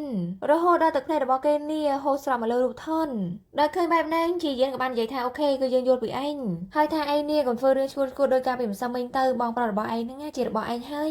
យអញ្ចឹងហើយឥឡូវនេះជប់កាច់ច្រើនទៀតនាំគ្នាទៅលេងហ្គេមបន្ទាប់ពីលេងអញ្ចឹងសុងជីក៏បានធ្វើការទុករូបថនហើយថាគេក៏បានធ្វើការបើកទ្វារចេញទៅប៉ុន្តែឃើញថាជួបបងរបស់គេនៅមុខនឹងតែម្ដងបន្ទាប់ពីឃើញអញ្ចឹងគឺថាគេឡើងភ័យគឺគេនឹងខ្លាចថាបងរបស់គេនេះបានលើពាក្យសម្ដីរបស់គេនិយាយមុននឹងសុងលីក៏បាននិយាយថាតើឥឡូវនេះពួកឯងកំពុងតែចង់ចេញទៅក្រៅមែនសុងជីក៏បាននិយាយថាគឺនឹងហើយប៉ុន្តែនិយាយអញ្ចឹងបងមកដល់យូរនៅសុងលីក៏បាននិយាយថាបងទៅតែម្ដងទេគ្រាន់តែបងមកដល់ភ្លាមនឹងគឺទ្វារបានបើកតែម្ដងថាតើមានបញ្ហាអីមែនជាយើងក៏បាននិយាយថាគឺអត់មានអីទេបងប៉ុន្តែឥឡូវនេះគឺខ្ញុំចង់នាំគេនឹងទៅលេងហ្គេមទិញហើយថាគេក៏បានសប្បាយទិញសុងជីនេះដើរចេញទៅដល់ពេលនោះដែរសុងលីក៏បាននិយាយថាឈប់សិនចំណែកសុងជីវិញបន្ទាប់ពីលឺអញ្ចឹងគឺភ្នែកគេឡើងស្លឺតែម្ដងដោយសារតែគេភ័យសុងលីក៏បាននិយាយថាគឺឯងកុំភ្លេចមកញ៉ាំអាហារពេលល្ងាចផងលឺអន់បន្ទាប់ពីលឺអញ្ចឹងសុងជីក៏រៀងធូរចិត្តបន្តិចក៏បាននិយាយថាគឺទទួលបានបងហើយគេក៏បានសប្បាយដើរចេញពីកន្លែងហ្នឹងភ្លាមទៅចំណែកទឹកមុខរបស់សុងលីវិញឃើញថាមិនសូវសប្បាយចិត្តសោះហើយគេក៏បានសប្បាយចូលទៅក្នុងផ្ទះដើម្បីធ្វើម្ហូបហ្នឹងទុកឲ្យបងរបស់គេញ៉ាំនៅកំឡុងពេលដែលសុងជីនេះមកលេងហ្គេមជាមួយនឹងមិត្តភ័ក្តិរបស់គេហ្នឹងឃើញថារ៉ោតរបស់គេមិនដឹងនួតអសោះដោយឃើញថាហ្គេមចេះតែចាញ់ជាយើងក៏បានសួរថាតើឯងហ្នឹងកើតអីបានជាលេងមិនសូវល្អអញ្ចឹងថ្ងៃនេះគឺថាខ្ញុំរៀបរំបាត់បងផ្កាយរបស់ខ្ញុំហើយដែលពេលនោះដែរឃើញថាសាវងដែលជាកូនចៅរបស់បងគេនេះដើរកាត់ហ្នឹងសុងជីក៏បានសួរថានិយាយអញ្ចឹងបងប្រុសរបស់ខ្ញុំហ្នឹងចាក់ចេញពីកន្លែងធ្វើការនេះតាំងតែពីពេលណាសាវងក៏បាននិយាយថាគឺគាត់ចាក់ចេញពីកន្លែងធ្វើការនេះតាំងពីម៉ោង 5 កន្លះទៅថាមានរឿងអីមែនសុងជីក៏បាននិយាយថាអត់អីទេគឺលោកហ្នឹងបន្តធ្វើការងារតទៅទៀតទៅហើយបន្ទាប់មកគេក៏បានគិតថាបងប្រុសរបស់ខ្ញុំហ្នឹងចេញពីធ្វើការម៉ោង 5 កន្លះប៉ុន្តែតាមទម្លាប់របស់គាត់គឺគាត់តែងតែទៅផ្សារហ្នឹងប្រហែលជារយៈពេល20 នាទីបើអញ្ចឹងមានន័យថានៅពេលដែលគាត់ត្រឡប់ទៅហ្នឹងគឺគាត់នេះបានស្ដាប់ឮអស់ហើយបន្ទាប់ពីនឹកគិតដល់ពេលហ្នឹងភ្លាមសុងជីក៏បានប្រាប់មិត្តភក្តិរបស់គេនេះថាខ្ញុំមានការងារបន្តប្រញាប់ត្រឡប់ទៅវិញបន្តិចក្រោយមកឃើញថាគេក៏បានត្រឡប់មកដល់ផ្ទះវិញហើយថាគេក៏បានសប្បាយឡើងទៅលើទៅមើលកន្លែងនៃគេនេះធ្វើការសរសេរកំណត់ហេតុក៏ចាប់អារម្មណ៍ឃើញថាសភៅរបស់គេនេះគឺបាត់មិនចិត្តទេដែលពេលនោះដែរសាររឿងក៏បានធ្វើការបង្ហាញកាលពី30 នាទីមុនក៏ឃើញថាសុងលីក៏បានដើរចូលមកដល់ក្នុងបន្ទប់ហ្នឹងហើយគេហ្នឹងក៏បានឃើញសភៅនឹងដូចគ្នាហើយបន្ទាប់មកគេក៏បានឃើញរាល់សកម្មភាពរាល់ទង្វើរបស់សុងជីនេះធ្វើទាំងអស់តាំងពីសកម្មភាពដែលគេនេះបានធ្វើការដុតផ្ទះរបស់លោកជីងហើយនឹងពេលពេលដែលគេបាននិយាយថាគឺខ្ញុំបាននិយាយជាមួយនឹងគាត់ហើយគាត់ថានឹងឲ្យអ្វីៗតាមខ្ញុំចង់បានហើយថាខ្ញុំចង់ថើបគាត់ចង់អោបគាត់ថាតើគាត់អាចធ្វើទង្វើហ្នឹងសម្រាប់ខ្ញុំបានអន់ ចំណែកសុងលីវិញបន្ទាប់ពីឃើញបែបហ្នឹងនិយាយថាគេនេះភ្ញាក់ផ្អើលខ្លាំងមែនទែនដោយគេមិនបានគិតថាប្អូនប្រុសរបស់គេហ្នឹងគិតបែបហ្នឹងចំពោះខ្លួននោះទេហើយនៅពេលដែលសុងជីធ្វើការបើកសភៅនឹងយកមកមើលបញ្ជាក់ក៏ឃើញថាមានស្នាមទូពិតមែនបន្ទាប់ពីឃើញអញ្ចឹងគឺថាគេនេះកាន់តែច្បាស់ហើយថាបងប្រុសរបស់គេហ្នឹងពិតជាបានឃើញកំណត់ហេតុទាំងអស់ហ្នឹងពិតមែនងាកមកមើលសុងលីវិញក៏ឃើញថាគេនេះនៅក្នុងបន្ទប់ទឹកប៉ុន្តែឃើញថាគេហ្នឹងគឺថាភ្លេចយកកន្សែងមកប៉ុន្តែពេលនោះគេក៏បានឮសំឡេងមានអ្នកនៅខាងក្រៅហើយគេក៏បានធ្វើការស្រែកសួរថាតើសាវឈីមែនបើសិនជាឯងមែនឯងជួយយកកន្សែងហ្នឹងឲ្យបងតិចមកបន្ទាប់ពីលឿនអញ្ចឹងសាវឈីនេះក៏បានសប្បាយយកកន្សែងហ្នឹងរត់ទៅឲ្យបងគេភ្លាមហើយថាគេហ្នឹងក៏បានខូចមែនទែនគឺចង់ធ្វើការបើកវានននេះដើម្បីមើលរាងកាយរបស់បងគេទៀតដោយឃើញថាបងរបស់គេនេះមិនឲ្យមើលទេគេក៏បាននិយាយថាបងប្រុសថាតើថ្ងៃអនាគតបងនឹងធ្វើការហៅខ្ញុំហ្នឹងថាបងដែរអន់ដោយលឺបែបហ្នឹងសុងលីក៏បាននិយាយថាក្មេងនេះគឺបងហ្នឹងជាបងប្រុសរបស់ឯងហើយបងប្រុសរបស់ឯងជារឿងរហូតទៅគឺថាគ្មានអ្នកតូចគ្មានអ្នកធំអីទេអញ្ចឹងហើយបញ្ញាប់ហុចឲ្យបងឲ្យលឿនមកតែថាសាវជីនេះមិនបានឲ្យទេក៏បាននិយាយថាបើសិនជាបងហៅខ្ញុំថាបងហ្នឹងគឺខ្ញុំនេះនឹងឲ្យបងសុងលីក៏បាននិយាយថាឯងហ្នឹងឈប់បង្កប់បញ្ហាទៀតទៅបញ្ញាប់ឲ្យបងមកសាវជីក៏បាននិយាយថាគឺខ្ញុំហៅបងនេះថាបងហ្នឹងជាច្រើនលើកច្រើនសារហើយថាឥឡូវនេះគឺខ្ញុំគ្រាន់តែចង់ឲ្យបងហ្នឹងធ្វើការហៅខ្ញុំនេះថាបងគ្រាន់តែម្ដងទេដោយឃើញថាប្អូននេះអង្វរពេកសុងលីក៏បាននិយាយថាបងប្រុសចំណែកសាវជីវិញនិយាយថាបន្តពីលឿនអញ្ចឹងនិយាយពីគេនេះរំភើបខ្លាំងមែនតើហើយក៏បានធ្វើការហៅកន្សែងហ្នឹងទៅឲ្យបងគេទៅរួចគេក៏បាននិយាយម្នាក់ឯងថាតើខ្ញុំអាចខ្លាចជាម្ចាស់របស់បងប្រុសរបស់ខ្ញុំហ្នឹងបានអន់មួយសន្ទុះក្រោយមកឃើញថាបងរបស់គេនេះក៏បានមកធ្វើការសម្រាប់ដោយសារតែវាហ្នឹងយកដែរហើយតែពេលនោះដែរឃើញថាសាវជីនេះក៏បានចូលមកហើយគេហ្នឹងក៏បានសប្បាយឡើងទៅគេដែរហើយគេក៏បាននិយាយថាគឺខ្ញុំចង់គេនៅទីនេះជាមួយនឹងបងប្រុសរបស់ខ្ញុំបន្ទាប់ពីលឿនអញ្ចឹងសុងលីនេះរៀមឡើងចាញ់ហើយប៉ុន្តែឃើញថាសាវជីហ្នឹងមិនព្រមទេក៏បានយកដៃរបស់គេនេះដាក់លើករបស់បងគេគឺថាមិនឲ្យបងគេហ្នឹងឡើងចេញទេ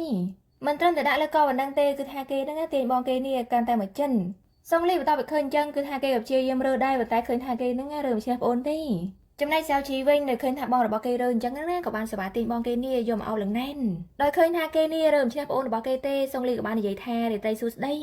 ីហើយពួកគេក៏បានធ្វើការកេងអោបគ្នាហ្នឹងតើភ្លឺតែម្ដងទៅការមកដល់ថ្ងៃថ្មីក៏ឃើញថាពួកគេទាំងពីរនាក់នេះកំពុងតែអង្គុយរៀនទល់មុខគ្នាដែលពេលនោះដែរឃើញថាសាវជីនេះគេហ្នឹងគេងលក់ប៉ុន្តែនៅពេលគេលឺបងរបស់គេស្ងាត់ហ្នឹងគឺថាគេនេះភ្ញាក់ហើយប៉ុន្តែគេហ្នឹងធ្វើពុតជាគេងវិញចំណែកសុងលីវិញបន្តទៅឃើញប្អូនកំពុងតែគេងនៅមើលទៅឃើញថាសង្ហាអញ្ចឹងណាឃើញថាគេនេះអង្គុយសម្លឹងមើលមុខហើយញញឹមរួចគេក៏បានយកដៃរបស់គេហ្នឹងទៅធ្វើការប៉ះចំមុះរបស់ប្អូនរបស់គេដែរកំពុងតែធ្វើការប៉ះសុកដែលពេលនោះដែរក៏បានលឺសំឡេងសារនៅទូរស័ព្ទរបស់គេនេះលោតឡើងហើយថាគេហ្នឹងក៏បានងាកទៅមើលបន្ទាប់ពីឃើញអញ្ចឹងសាវជីនេះក៏បានសប្បាយចាប់ដៃបងគេជាប់រួចនិយាយថាតើបងហ្នឹងមើលមុខខ្ញុំនេះចង់បានអីបន្ទាប់ពីឃើញបងចាប់បានអញ្ចឹងឃើញថាគេនេះក៏រៀងអៀនដែររួចក៏បាននិយាយថាតើឯងហ្នឹងមិនបានគេលក់ទេមែនហើយថាបងក៏ដឹងដែរការសិក្សារបស់ឯងហ្នឹងគឺមានសម្ពាធណាស់ហើយមុនហ្នឹងបងគិតថាប្រហែលជាឯងហ្នឹងគេលក់ហើយសាវជីក៏បាននិយាយថាសម្រាប់សម្ពាធហ្នឹងគឺវាខ្លាំងពិតមែនប៉ុន្តែនិយាយអញ្ចឹងបងប្រុសថាតើបងហ្នឹងមានរបៀបដើម្បីធ្វើការបំបត្តិស្រេះនឹងអន់ហើយគេក៏បានសប្បាយទៅអបបងគេរួចនិយាយថាគឺខ្ញុំគ្មានវិធីសាស្ត្រណាដើម្បីធ្វើការបំបត្តិសោះបន្ទាប់ពីលឺអញ្ចឹងសុងលីក៏បានយកដៃហ្នឹងទៅឯក្បាលរបស់ប្អូនគេរួចក៏បាននិយាយថាពិតមែនអីប៉ុន្តែឯងហ្នឹងត្រូវតែស្ដាប់បង្គាប់ចំណែកសាវជីវិញនិយាយថាគេនេះឆ្លៀតរកាអបបងគេទៀតរួចនិយាយថាគឺបងធ្វើបែបហ្នឹងដូចខ្ញុំហ្នឹងជាកូនក្មេងអញ្ចឹងហើយបន្ទាប់មកគេក៏បានយកក្បាលរបស់គេនេះទៅប៉ះក្បាលជាមួយនឹងបងរបស់គេដែលមើលទៅឃើញថាមិនមែនជាសម្ព័ន្ធភាពបងប្អូនអីនោះទេកាន់មកដល់ថ្ងៃថ្មីក៏ឃើញថាសុងលីក៏បានយកម្ហូបអាហារនេះយកទៅឲ្យបងគេកន្លែងធ្វើការដែលនៅតាមផ្លូវមានក្មេងលក់ការហ្នឹងក៏បាននិយាយថាបងជួយទិញការហ្នឹងដើម្បីឲ្យមិត្តស្រីរបស់បងទៅសុងលីក៏បាននិយាយថាប៉ុន្តែបងមិនមែនមិត្តស្រីផងហ្នឹងហើយថាគេនេះរៀមដៃចាញ់ហើយប៉ុន្តែគេហ្នឹងក៏បានត្រឡប់ទៅវិញរួចគេក៏បានសួរថាតើបងគួរតែទិញប្រមាណតងដែរសម្រាប់មនុស្សដែលបងស្រឡាញ់ក្មេងលក់ការហ្នឹងក៏បាននិយាយថាគឺ7តងបើសិនជាបងហ្នឹងលួចស្រឡាញ់គេស្ងាត់ស្ងាត់បន្ទាប់ពីលឺអញ្ចឹងសុងជីក៏បាននិយាយថាអូខេអញ្ចឹងបងយក7តងហ្នឹងហើយបន្តិចក្រោយមកឃើញថាគេក៏បានមកដល់កន្លែងបងរបស់គេនេះធ្វើការហើយឃើញថាបងរបស់គេហ្នឹងកំពុងតែអង្គុយធ្វើលំហាត់ហើយគេនេះក៏បានធ្វើការប្រាប់បងគេទៀតបន្ទាប់ពីឃើញអញ្ចឹងសុងលីក៏បាននិយាយថាសាវជីរបស់បងហ្នឹងគឺថាគេប្រកែកណាស់ដែលពេលនោះដែរឃើញថាសាវជីនេះក៏បានធ្វើការហុចការទៅឲ្យគេរួចនិយាយថាគឺសម្រាប់បងបន្ទាប់ពីឃើញមានការមានអីអញ្ចឹងនិយាយថាសុងលីហ្នឹងអៀនខ្លាំងមែនទែនរួចក៏បាននិយាយថាតើឯងយកការមកឲ្យមនុស្សប្រុសហ្នឹងបានដោយរបៀបណាសាវជីក៏បាននិយាយថាគឺខ្ញុំឃើញគេលក់តាមផ្លូវអញ្ចឹងហើយខ្ញុំចេះតែទិញមកចាត់ទុកថាជាការអរគុណដល់បងដែលបានមើលថែខ្ញុំនេះជាច្រើនឆ្នាំមកហើយបន្ទាប់មកគឺក៏បានយកបាយយកអីនេះមកឲ្យបងគេសុងលីបន្ទាប់ពីឃើញបែបហ្នឹងនិយាយថាគេសប្បាយចិត្តខ្លាំងមែនទែនក៏បានសប្បាយយកទៅហិតហើយនិយាយថាបងរបស់ខ្ញុំហ្នឹងចេះធ្វើម្ហូបទៀតឥឡូវហើយបន្ទាប់មកគេក៏បានងាកមកយកចង្កឹះក៏ចាប់អារម្មណ៍ឃើញថាដៃរបស់សាវជីនេះត្រូវរបួសរួចគេក៏បាននិយាយថានៅកំឡុងពេលធ្វើម្ហូបហ្នឹងឯងត្រូវប្រយ័ត្នបន្តិចឬអត់កុំឲ្យវាឈឺបែបហ្នឹង sao chí của bạnនិយាយថាអីទេបងដោយសារតែបងនេះមើលថែខ្ញុំហ្នឹងឯងជាច្រើនឆ្នាំដល់មកហើយអញ្ចឹងហើយចាប់ពីពេលនេះតទៅរហូតដល់ថ្ងៃអនាគតគឺខ្ញុំជាអ្នកមើលថែបងវិញហើយបន្តមកគេក៏បានធ្វើការចាប់អាហារនេះដើម្បីធ្វើការបញ្ចុកបងគេចំណែកសុងលីវិញក៏ឃើញថាគេក៏រៀងអៀនដែរក៏បាននិយាយថាអីទេចាំបងហ្នឹងឯងញ៉ាំតែខ្លួនឯងហើយបន្តមកគេក៏បានធ្វើការចាប់ផ្លែឈើផ្លែអីហ្នឹងតែឲ្យបងរបស់គេញ៉ាំដូចគ្នាចំណែកសុងជីវិញឃើញថាគេក៏មិនឈប់ដែរក៏បន្តធ្វើការចាប់អាហារចាប់អីនេះតែឲ្យបងគេញ៉ាំទៀតហើយបន្តមកពួកគេក៏បន្តធ្វើការបញ្ចុកឲ្យគ្នាទៅវិញទៅមកដែលមើលទៅហ្នឹងដូចជាគូស្នេហ៍នឹងគ្នាអញ្ចឹងចំណែកកូនចៅរបស់សុងលីវិញបន្ទាប់ពីឃើញទស្សនវិជ្ជាបែបហ្នឹងឃើញថាគេនេះក៏អៀនជំនួសច្បាយរបស់គេដែរព្រោះថាមើលទៅហ្នឹងគឺថាផ្អែមល្ហែមខ្លាំងមែនទែនកាលមកដល់ពេលយប់វិញក៏ឃើញថាពួកគេកំពុងតែនាំគ្នាអង្គុយមើលទូរទស្សន៍ចំណែកសុងជីវិញឃើញថាគេនេះកំពុងតែញ៉ាំផ្លែឈើអញ្ចឹងណាប៉ុន្តែឃើញថាគេនេះមិនញ៉ាំអ្នកឯងទេគឺថាគេក៏បានធ្វើការយកផ្លែឈើហ្នឹងបញ្ចុកឲ្យបងគេដូចគ្នារួចគេក៏បាននិយាយទៀតថានិយាយអញ្ចឹងថ្ងៃស្អែកហ្នឹងបងបញ្ជូនខ្ញុំទៅទេមែនសុងលីក៏បាននិយាយថាមិនកើតទេដោយសារតែបងហ្នឹងរវល់ណាស់ហើយបើសិនជាបងមិនរវល់នេះគឺបងហ្នឹងត្រូវជូនឯងទៅបាត់ហើយបន្ទាប់ពីលើអញ្ចឹងឃើញថាសាជីនេះក៏រៀងអន់ចិត្តបន្តិចដែរហើយគេក៏បានសួរបងគេថានិយាយអញ្ចឹងបងដែលគិតថាបងហ្នឹងនឹងចង់រៀបការដែរអន់សុងលីក៏បាននិយាយថាតេតួនឹងរឿងហ្នឹងឥឡូវនេះបងមិនតន់គិតទេគឺថាឥឡូវនេះបងគិតហ្នឹងតែរឿងរបស់ឯងនោះទេគឺថាឯងអាចទៅរៀននៅមហាវិទ្យាល័យបានហើយអាចរកការងារល្អៗហ្នឹងបានធ្វើគឺថាបានតែប៉ុណ្ណេះគឺបងនេះពេញចិត្តទៅហើយដែលពេលនោះដែរសាជីក៏បានធ្វើការយកកដោទូរស័ព្ទនេះមកហុចឲ្យបងរបស់គេសុងលីក៏បានសួរថាតើឯងហ្នឹងបានលុយពីណាមកទិញវាកុំប្រាប់ថាឯងបានលុយសន្សំពីការដែលឯងនេះធ្វើការសន្សំចាយក្នុងការដែលឯងរស់នៅគឺថាបងបានប្រាប់ឯងហើយឯងហ្នឹងប្រើប្រាស់វាទៅកុំប្រើជីវិតរស់នៅលំបាកអញ្ចឹងគឺថាបងក៏មានទូរស័ព្ទរបស់បងដែរបងមិនត្រូវការថ្មីទៀតនោះទេសាជីក៏បាននិយាយថាគឺខ្ញុំទិញវាជាមួយអាហារូបករណ៍របស់ខ្ញុំទេហើយមួយវិញទៀតទូរស័ព្ទរបស់បងនេះក៏ចាស់ដែរព្រោះពេលដែលខ្ញុំធ្វើការខលរបស់ម្ដងហ្នឹងគឺថាមើលមិនសូវច្បាស់សោះអញ្ចឹងហើយសម្រាប់ទូរស័ព្ទមួយនេះគឺវាល្អនៅពេលធ្វើការខលឬក៏ថតអីហ្នឹងគឺថាវាច្បាស់ហើយបន្តមកគេក៏បានសប្បាយទិញបោះរបស់គេនេះយកធ្វើការថតភ្លាមៗសុងលីក៏បាននិយាយថាគឺឯងឲ្យទូរស័ព្ទដៃមកបងហ្នឹងជាកាដូអញ្ចឹងហើយបងក៏ឲ្យកាដូទៅឯងវិញដែរថាតើឯងហ្នឹងចង់បានអីដែរសាជីក៏បាននិយាយថាតើខ្ញុំអាចធ្វើការរក្សាវាទុកបានអន់គឺខ្ញុំចង់មានន័យថាខ្ញុំចង់ធ្វើការរក្សាអំណោយដែលបងបានឲ្យខ្ញុំទាំងអស់នេះធ្វើការដាក់បញ្ចូលគ្នាតែមួយនៅថ្ងៃអនាគតថាតើបងអាចធ្វើការសន្យាជាមួយនឹងខ្ញុំបានអន់សុងលីក៏បាននិយាយថាគឺឯងនេះមានគំនិតច្រើនណាស់ប៉ុន្តែមិនអីទេបងធ្វើការសន្យាជាមួយនឹងឯងបន្ទាប់ពីលើអញ្ចឹងនិយាយថាសាជីនេះសប្បាយចិត្តខ្លាំងមែនតើហើយក៏បាននិយាយថាពិតមែនអីបើសិនជាអញ្ចឹងឥឡូវហ្នឹងធ្វើការធ្វើដៃគ្នាមួយកាលមកដល់ថ្ងៃថ្មីជាថ្ងៃដែលសុងជីនេះត្រូវវិលត្រឡប់ទៅរៀនវិញហើយថាគេរៀបដើរចូលស្ថានីយរថភ្លើងហើយដែលពេលនោះដែរក៏លើបងរបស់គេនេះបានស្រែកហៅបន្ទាប់ពីលើសំឡេងរបស់បងភ្លាមឃើញថាសុងជីនេះសប្បាយចិត្តខ្លាំងមែនតើក៏បានសវ៉ារត់មកអោបបងភ្លាមដែររួចគេក៏បាននិយាយថាបងប្រុសគឺខ្ញុំដឹងថាបងនឹងមកហើយយ៉ាងណាមិញបន្ទាប់ពីថ្ងៃនេះទៅគឺថាខ្ញុំនេះត្រូវបែកបងនឹងរយៈពេល2សប្តាហ៍សុងលីក៏បាននិយាយថាពិតណាស់គឺបងនេះត្រូវបញ្ជូនដំណើរឯងដោយសារតែឯងនឹងគឺជាសមាជិកគ្រួសាររបស់បងតែម្នាក់នៅលើពិភពលោកមួយនេះគឺថាវានឹងប្រកាសណាស់ដែលធ្វើឲ្យបងនេះស្ទាក់ស្ទើរនៅពេលដែលបងនឹងបែកពីឯងបន្ទាប់ពីលើអញ្ចឹងនិយាយថាសុងជីនេះខ្លាញ់បងគេខ្លាំងមែនតើក៏បានសវ៉ាទិញដៃបងគេនឹងយកមកខំភ្លាមចំណែកសុងលីវិញគឺថាគេនេះមិនរើទេគឺបានតែនិយាយថាគឺឯងនឹងធ្វើប៉ុណ្ណឹងបានហើយនៅពេលដែលឯងធ្វើអញ្ចឹងហើយឥឡូវហ្នឹងឯងឈប់ខឹងនឹងបងទៀតទៅលឺអិនគឺថាឥឡូវនេះគឺគ្រាន់តែចង់ខាំទេតែបន្តិចទៀតប្រហែលឯងហ្នឹងគឺថាសុងជីនេះចាប់ស៊ីហើយសុងជីក៏បាននិយាយថាបងខ្ញុំសង្ស័យថាប្រហែលជាខ្ញុំនេះគឺជាឆ្កែហើយមើលទៅគឺថាខ្ញុំនេះមានអារម្មណ៍ចង់ខាំបងហ្នឹងគ្រប់ពេលគ្រប់វេលាបន្ទាប់ពីលើអញ្ចឹងនិយាយថាសុងលីនេះខ្លាញ់បងខ្លាំងមែនតើក៏បានយកដៃហ្នឹងទាំងអាក្បាលរបស់ប្អូនរួចក៏បាននិយាយថាគឺឯងហ្នឹងជាឆ្កែដែលត្រូវចិញ្ចឹមដោយដៃរបស់បងចំណែកសុងជីវិញបន្ទាប់ពីឃើញបងនិយាយអញ្ចឹងគឺថាគេនេះសប្បាយចិត្តខ្លាំងមែនតើក៏បានសវ៉ាទិញបងគេហ្នឹងយកមកអោបទៀននិយាយរួមទៅគឺថាគេនេះមិនដាច់អាឡ័យចង់ចាក់ចេញពីបងគេតអសសុងលីក៏បានសួរថានិយាយអញ្ចឹងបើសិនជាពេលនេះគឺបងមិនបានមកទេថានៅពេលដែលឯងត្រឡប់ទៅដល់កន្លែងស្នាក់វិញគឺឯងនឹងលួចយកមែនអន់សុងជីក៏បាននិយាយថាសុងលីគឺខ្ញុំនឹងមិនមែនជាមនុស្សទន់ខ្សោយដោយអ្វីដែលបងបាននិយាយអញ្ចឹងទេប៉ុន្តែថាខ្ញុំទំនងជាយកសពស្រាប់ស្រាលវិញបន្ទាប់ពីលើអញ្ចឹងសុងលីក៏រៀងឆ្ងល់ដែរក៏បានសួរថាឯងចង់និយាយពីអីសុងជីក៏បានឱកាសដែលនិយាយថាគឺអត់មានអីទេហើយបន្ទាប់មកគេក៏បានធ្វើការជូនដំណើរបងគេនេះចេញមកខាងក្រៅតែកំឡុងពេលដើរចេញមកខាងក្រៅហ្នឹងគឺគេនេះចង់ធ្វើការកាន់ដៃបងគេប៉ុន្តែឃើញថាគេហ្នឹងមិនហ៊ានកាន់ទេរួចគេក៏បានធ្វើចរិតរំអួយនេះដាក់បងគេដែលនិយាយថាបងប្រុសគឺថាខ្ញុំនេះហត់នឿយណាស់នៅពេលដែលធ្វើការដើរអញ្ចឹងដូច្នេះហើយបងហ្នឹងធ្វើការកាន់ដៃខ្ញុំបន្តិចមកបន្ទាប់ពីលើអញ្ចឹងឃើញថាសុងលីនេះក៏ដឹងថាប្អូនរបស់គេហ្នឹងក្បាលខូចដែរតែថាគេហ្នឹងក៏បានធ្វើការហុចដៃនេះតែឲ្យប្អូនរបស់គេកាន់ហើយបន្ទាប់មកពួកគេក៏បានធ្វើការកាន់ដៃគ្នារួចដើរចេញពីកន្លែងហ្នឹងទៅហើយកំឡុងពេលហ្នឹងដែរសាច់រឿងក៏បានធ្វើការសម័យកាលពីពួកគេនេះនៅពីទូញនៅពេលដែលពួកគេធ្វើការរត់លេងនៅពេលដែលសុងជីនេះហត់នឿយគឺថាសុងលីហ្នឹងតែធ្វើការដឹកដៃគេរហូត ដែលពេលនោះដែរឃើញថាពីអ្នកគេហ្នឹងក៏បានដើរកាត់កន្លែងគ្រូទេម្នាក់ដែលពេលនោះដែរលោកគ្រូទេនេះក៏បានធ្វើការនិយាយថាបុរសម្នាក់ជាទីគប់ព្រះハរតីរបស់ព្រះបន្ទាប់ពីលឺអញ្ចឹងឃើញថាសុងជីនេះឡើងសប្បាយចិត្តហើយក៏បានសួរថាតើលោកហ្នឹងចង់និយាយអំពីខ្ញុំឬក៏បងប្រុសរបស់ខ្ញុំលោកគ្រូក៏បាននិយាយថាគឺជាបងប្រុសរបស់អញដោយជោគវាសនាបានធ្វើការកំណត់ថាគឺគេហ្នឹងនឹងមានភាពល្បីល្បាញនៅថ្ងៃអនាគត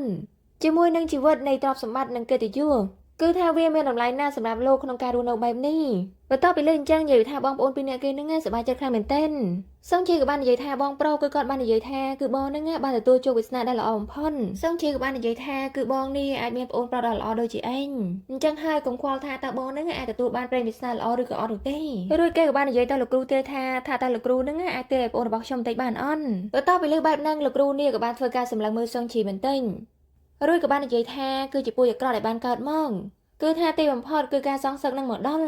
បន្ទាប់ពីលើអញ្ចឹងនិយាយពីថាសុងលីនេះខឹងខ្លាំងមែនតើក៏បាននិយាយថាលោកហ្នឹងកំពុងតែនិយាយអំពីរឿងអត់ប្រយោជន៍អីគឺថាគេមិនមែនជាមនុស្សប្រភេទហ្នឹងទេរួចគេក៏បានសវ៉ាទិញដៃសុងជីនេះដែលចេញពីកន្លែងហ្នឹងទៅចំណែកទឹកមុខរបស់លោកគ្រូវិញក៏ឃើញថាប្រហែលជាគាត់នេះចង់និយាយថាបើសិនជាឯងមិនជឿហ្នឹងតិចទៀតនេះឯងដឹងខ្លួនហើយបន្ទាប់ពីពួកគេដើរមកឆ្ងាយបន្តិចសុងលីក៏បាននិយាយថាសុងជីឥឡូវហ្នឹងឯងស្ដាប់បង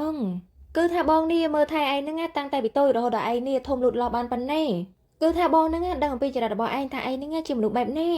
ហើយថាបងជាមនុស្សតែម្នាក់ដែលមានសិទ្ធិប្រាប់ឯងហើយថាឯងធ្វើការបំភ្លេចទៅដែលគេបាននិយាយថាឯងនេះជាពូជដែលអាក្រក់ហើយចំពោះរឿងសងសឹកឯងហ្នឹងគឺគ្មានទេគឺគាត់ហ្នឹងនិយាយកុហកទេទោះបីជាមានការសងសឹកក៏ដោយក៏បងហ្នឹងនឹងធ្វើការប្រឈមមុខជាមួយនឹងឯងដែរបន្ទាប់ពីឃើញថាបងខឹងចំនួនអញ្ចឹងនិយាយថាសុងជីនេះសប្បាយចិត្តខ្លាំងមែនទែនក៏បាននិយាយថាហេតុអីបានជាបងហ្នឹងខឹងខ្លាំងបែបនេះដែលមើលទៅហ្នឹងដូចជាមនុស្សឈួតអញ្ចឹងសុងលីក៏បាននិយាយថាហេតុអីថាតាបងហ្នឹងមាននិយាយអេខុសមែនសុងជីក៏បាននិយាយថាបងប្រុសគឺថាបងនេះទុកចិត្តលើខ្ញុំខ្លាំងណាស់គឺថាបងជាមនុស្សដែលស្លូតត្រង់ហើយជាមនុស្សដែលចិត្តល្អហើយចុះបើសិនជាគាត់នេះបាននិយាយអំពីរឿងខ្ញុំហ្នឹងគឺជារឿងដែលត្រូវហើយបន្ទាប់មកគេក៏បានធ្វើការនិយាយអំពីរឿងមួយតាក់ទងនឹងរឿងព្រះពោធិសត្វនិងសត្វឆ្កែអាក្រក់រួចគេក៏បានសួរថាតើបងហ្នឹងដែលឮអំពីរឿងហ្នឹងអន់សុងលីក៏បាននិយាយថាគឺបងមិនដែលបានឮទេសុងជីក៏បាននិយាយថាគឺថ្ងៃមួយព្រះពោធិសត្វហ្នឹងបានដើរទៅជួបឆ្កែមួយរួចគាត់ក៏បានធ្វើការនាំឆ្កែនេះទៅផ្ទះរបស់គាត់ហើយថាគាត់ក៏បានមើលថែចិញ្ចឹមនេះបានយ៉ាងល្អគឺអ្វីដែលគាត់គិតថាគឺឆ្កែនឹងមើលទៅគួរឲ្យអាណិតណាស់ដូច្នេះហើយគឺថាគាត់បានធ្វើការបង្ហាញក្តីស្រឡាញ់នេះទៅដល់ឆ្កែនឹងយ៉ាងខ្លាំងហើយរាល់ពេលដែលឆ្កែនឹងធ្វើអាកប្បកិរិយាអាក្រក់អីគឺថាគាត់នេះតែធ្វើតាមឆ្កែនឹងរហូតហើយថាគាត់ក៏មិនដឹងដែរថាឆ្កែនឹងគឺកើតមកនេះជាមួយនឹងពូជដ៏អាក្រក់គឺថាគាត់តែព្យាយាមធ្វើការបណ្ដោយថាតើវាចង់បានអ្វីនឹងតែតែឲ្យវាហើយនៅពេលដែលថ្ងៃមួយគឺថាឆ្កែអាក្រក់នេះបានធំឡើងគឺថាវាតែគិតថាមានក្លិនក្រអូបនេះនៅជុំវិញព្រះពោធិសត្វបើសិនជាអញ្ចឹងថាតើនោះគឺជាក្លិនអ្វីដែរអញ្ចឹងហើយបងសាកសម័យមើលថាតើឆ្កែនឹងនឹងធ្វើអ្វីដែរសុងលីក៏បាននិយាយថាគឺបងក៏មិនដឹងដែរដោយសារតែនេះគឺជាលើកទី1ហើយដែលបងបានឮអំពីរឿងមួយនេះសុងជីក៏បាននិយាយថាជាការពិតណាស់នៅពេលដែលយើងនេះកាន់តែចង់ដឹងគឺថាវានឹងកាន់តែមានគឺថាឆ្កែអាក្រក់បានឆ្លៀតប្រយោជន៍ពីព្រះពោធិសត្វដែលគេនឹងបានធ្វើការស៊ីសាញ់ហើយនឹងធ្វើការផឹកឈាមរបស់គាត់ផងដែរ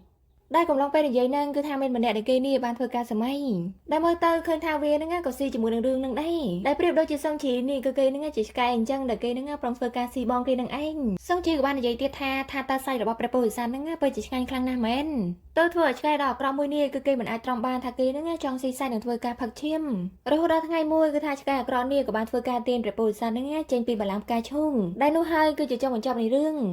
បន្ទាប់ពីលើអញ្ចឹងឃើញថាសុងលីនេះក៏រៀងសែដែរក៏បាននិយាយថាតើព្រះពោធិសត្វហ្នឹងបានចាប់អារម្មណ៍កាលពីដំបូងដែរអន់គឺថាគាត់ត្រូវបានឆ្កែដ៏អាក្រក់មួយនេះហើយស៊ីឬមួយថាគាត់ហ្នឹងធ្វើពុតជាមិនដឹងត្រូវអន់សុងជីក៏បាននិយាយថាតាមខ្ញុំគាត់ប្រហែលជាអញ្ចឹងដែរហើយប៉ុន្តែថាគាត់នេះធ្វើពុតដូចជាមិនដឹងហ្នឹងបានដោយរបៀបនេះបើសិនជាអញ្ចឹងបងក៏គិតថាគាត់ធ្វើបែបហ្នឹងគឺគាត់មានគោលបំណងត្រូវអន់ហើយចុះហេតុអ្វីបានជាគាត់ហ្នឹងព្យាយាមធ្វើពុតជាសន្លប់ធ្វើអីដែរបន្ទាប់ពីលើអញ្ចឹងឃើញថាសាយរឿងក៏បានសម័យនៅពេលដែលសុងជីធ្វើការខាំគេនេះឃើញថាពេលហ្នឹងគឺគេហ្នឹងក៏បានធ្វើការបកកាយអីដែរដែលវាដូចជាសាយរឿងនិទានហ្នឹងអញ្ចឹងគឺថាគេហ្នឹងកំពុងតែធ្វើពុនសុងជីក៏បាននិយាយទៀតថាហើយចុះហេតុអីបានជាគាត់នេះមិនព្យាយាមបញ្ឈប់ឆ្កែមួយនោះគឺថាគាត់ក៏អាចធ្វើការវាយឆ្កែនឹងត្រឡប់ទៅវិញដែរបើសិនជាអញ្ចឹងថាតើគាត់គួរតែទទួលខុសត្រូវលើបញ្ហានឹងដែរមែនបន្ទាប់ពីលើប្អូនសួរពេកសុងលីនេះដូចចាប់អារម្មណ៍ថាវាត្រូវនឹងសាយរឿងរបស់ខ្លួនឯងពេករួចគេក៏បានសួរថាតែឯងហ្នឹងបានឮរឿងនេះពីណាមកដែរគឺថាមិនដឹងជារឿងស្អីទេញ៉ៃញ៉ៃណាស់ហើយគេហ្នឹងក៏បានសវ៉ាដែរចេញពីកន្លែងហ្នឹងទៅបន្តិចក្រោយមកឃើញថាពួកគេក៏បានមកដល់កន្លែងចំណតឡានក្រុងដែលពេលនោះដែរឃើញថាសុងលីក៏បានធ្វើការដកបរិយនេះយកមកជួបដោយឃើញបែបហ្នឹងសុងជីនេះក៏បានសវ៉ាយកចេញហើយក៏បាននិយាយថាហេតុអ្វីបានជាបងនេះចូលចិត្តធ្វើការជួបបរិយម្ល៉េះហើយគេក៏បានយកបរិយនេះទៅធ្វើការហាត់ដែរតែថាសុងលីនេះក៏បានយកមកវិញហើយនិយាយថាឯងហ្នឹងកុំយកទម្លាប់នេះអី ហើយថាបងធ្វើការជួបនេះរកពេលតែបងហ្នឹងកំពុងតែគិតអំពីរឿងអីមួយសុងជីក៏បានសួរថាហើយចាស់ឥឡូវហ្នឹងបងកំពុងតែគិតអំពីរឿងអីដែរតែថាសុងលីបានឆ្លើយទេសុងជីក៏បាននិយាយថានៅពេលខ្ញុំទៅបាត់ទៅថាតើបងហ្នឹងនឹកខ្ញុំដែរអន់សុងលីក៏បានសួរថាហើយបាននិយាយអីហ្នឹងសួរសំណួរកំសត់ម្ល៉េះសុងជីក៏បាននិយាយទៀតថាឥឡូវនេះគឺខ្ញុំសួរសំណួរបងមួយទៀតហើយចាប់បើសិនជាខ្ញុំនឹកបងវិញថាតើបងហ្នឹងប្រកាន់ដែរអន់តែថាសុងលីនេះអត់បានឆ្លើយទេគឺថាឡានហ្នឹងក៏បានមកដល់សុងលីក៏បាននិយាយថាឥឡូវហ្នឹងបងត្រូវទៅហើយថាគេក៏បានធ្វើការយកបរិយនេះទៅញាត់នៅលើធុងសំរាមនៅក្បែរហ្នឹងទៅចំណែកសុងជីវិញនៅតែបន្តសួរទៀតថាសម្រាប់សំណួរពីរហ្នឹងថាតើបងហ្នឹងនឹងរើសមួយណាដែរហើយបន្តមកគេក៏បានធ្វើការរើសបរិយរបស់បងគេហ្នឹងយកមកសម្លឹងមើលបន្ទិញហើយគេក៏បានសម្រេចចិត្តធ្វើការយកបរិយហ្នឹងយកមកជក់តែម្ដងនិយាយទៅគឺថាក្មេងហ្នឹងខូចខ្លាំងមែនតើគឺថាបងនេះព្យាយាមហាមព្យាយាមខត់ខាំងហ្នឹងគឺគេនេះកាន់តែចង់ដឹងរួចគេក៏បាននិយាយថាសុងលីគឺខ្ញុំហ្នឹងក៏នឹកបងដែរកាលមកដល់ថ្ងៃថ្មីនៅកន្លែងស្នាក់នៅសាលារៀនក៏ឃើញថាសុងជីនេះកំពុងតែអង្គុយធ្វើកិច្ចការសាលាដែលពេលនោះដែរឃើញថាបងរបស់គេក៏បានធ្វើការឆាតមកដោយបាននិយាយថាអរុនសួស្ដីចំណែកសុងជីវិញបន្ទាប់ពីឃើញសាររបស់បងនិយាយថាគេនឹងរំភើបខ្លាំងមែនទែនហើយថាគេក៏បានធ្វើការអសេរសារដើម្បីផ្ញើត្រឡប់ទៅវិញនេះទាំងសារញញឹមដោយសារតែគេផ្ញើទៅបាននិយាយថាគឺខ្ញុំនឹងចង់ឃើញបងប្រុសបន្ទាប់ពីលើអញ្ចឹងនិយាយថាបងប្រុសរបស់គេនេះតន់ចិត្តខ្លាំងមែនទែនក៏បានធ្វើការថតរូបជាមួយនឹងកាហ្វេនេះផ្ញើឲ្យប្អូនរបស់គេនឹងមើលភ្លាមចំណែកប្អូនរបស់គេនេះនិយាយថាសប្បាយចិត្តខ្លាំងណាស់ឲ្យទាំងគេនឹងបានឃើញមុខរបស់បងគេហើយបន្ទាប់មកសុងលីនេះក៏បានធ្វើការថតរូបថាគេនឹងកំពុងធ្វើការរៀននិយាយទៅគឺថាបងប្អូនទាំងពីរនាក់នេះគឺថាម្នាក់នឹងធ្វើអីក៏ដោយគឺគេនេះតែធ្វើការថតរូបឬក៏ផ្ញើសារអីនឹងទៅឲ្យគ្នាគ្រប់ពេលដែលមើលទៅស្ថានភាពរបស់ពួកគេទាំងពីរនាក់នឹងដូចជាគូស្នេហ៍ថ្មថ្មីអញ្ចឹងដែលពេលនោះដែរសុងជីក៏បាននិយាយថាបងប្រុសថាតើបងនេះនឹកខ្ញុំដែរអន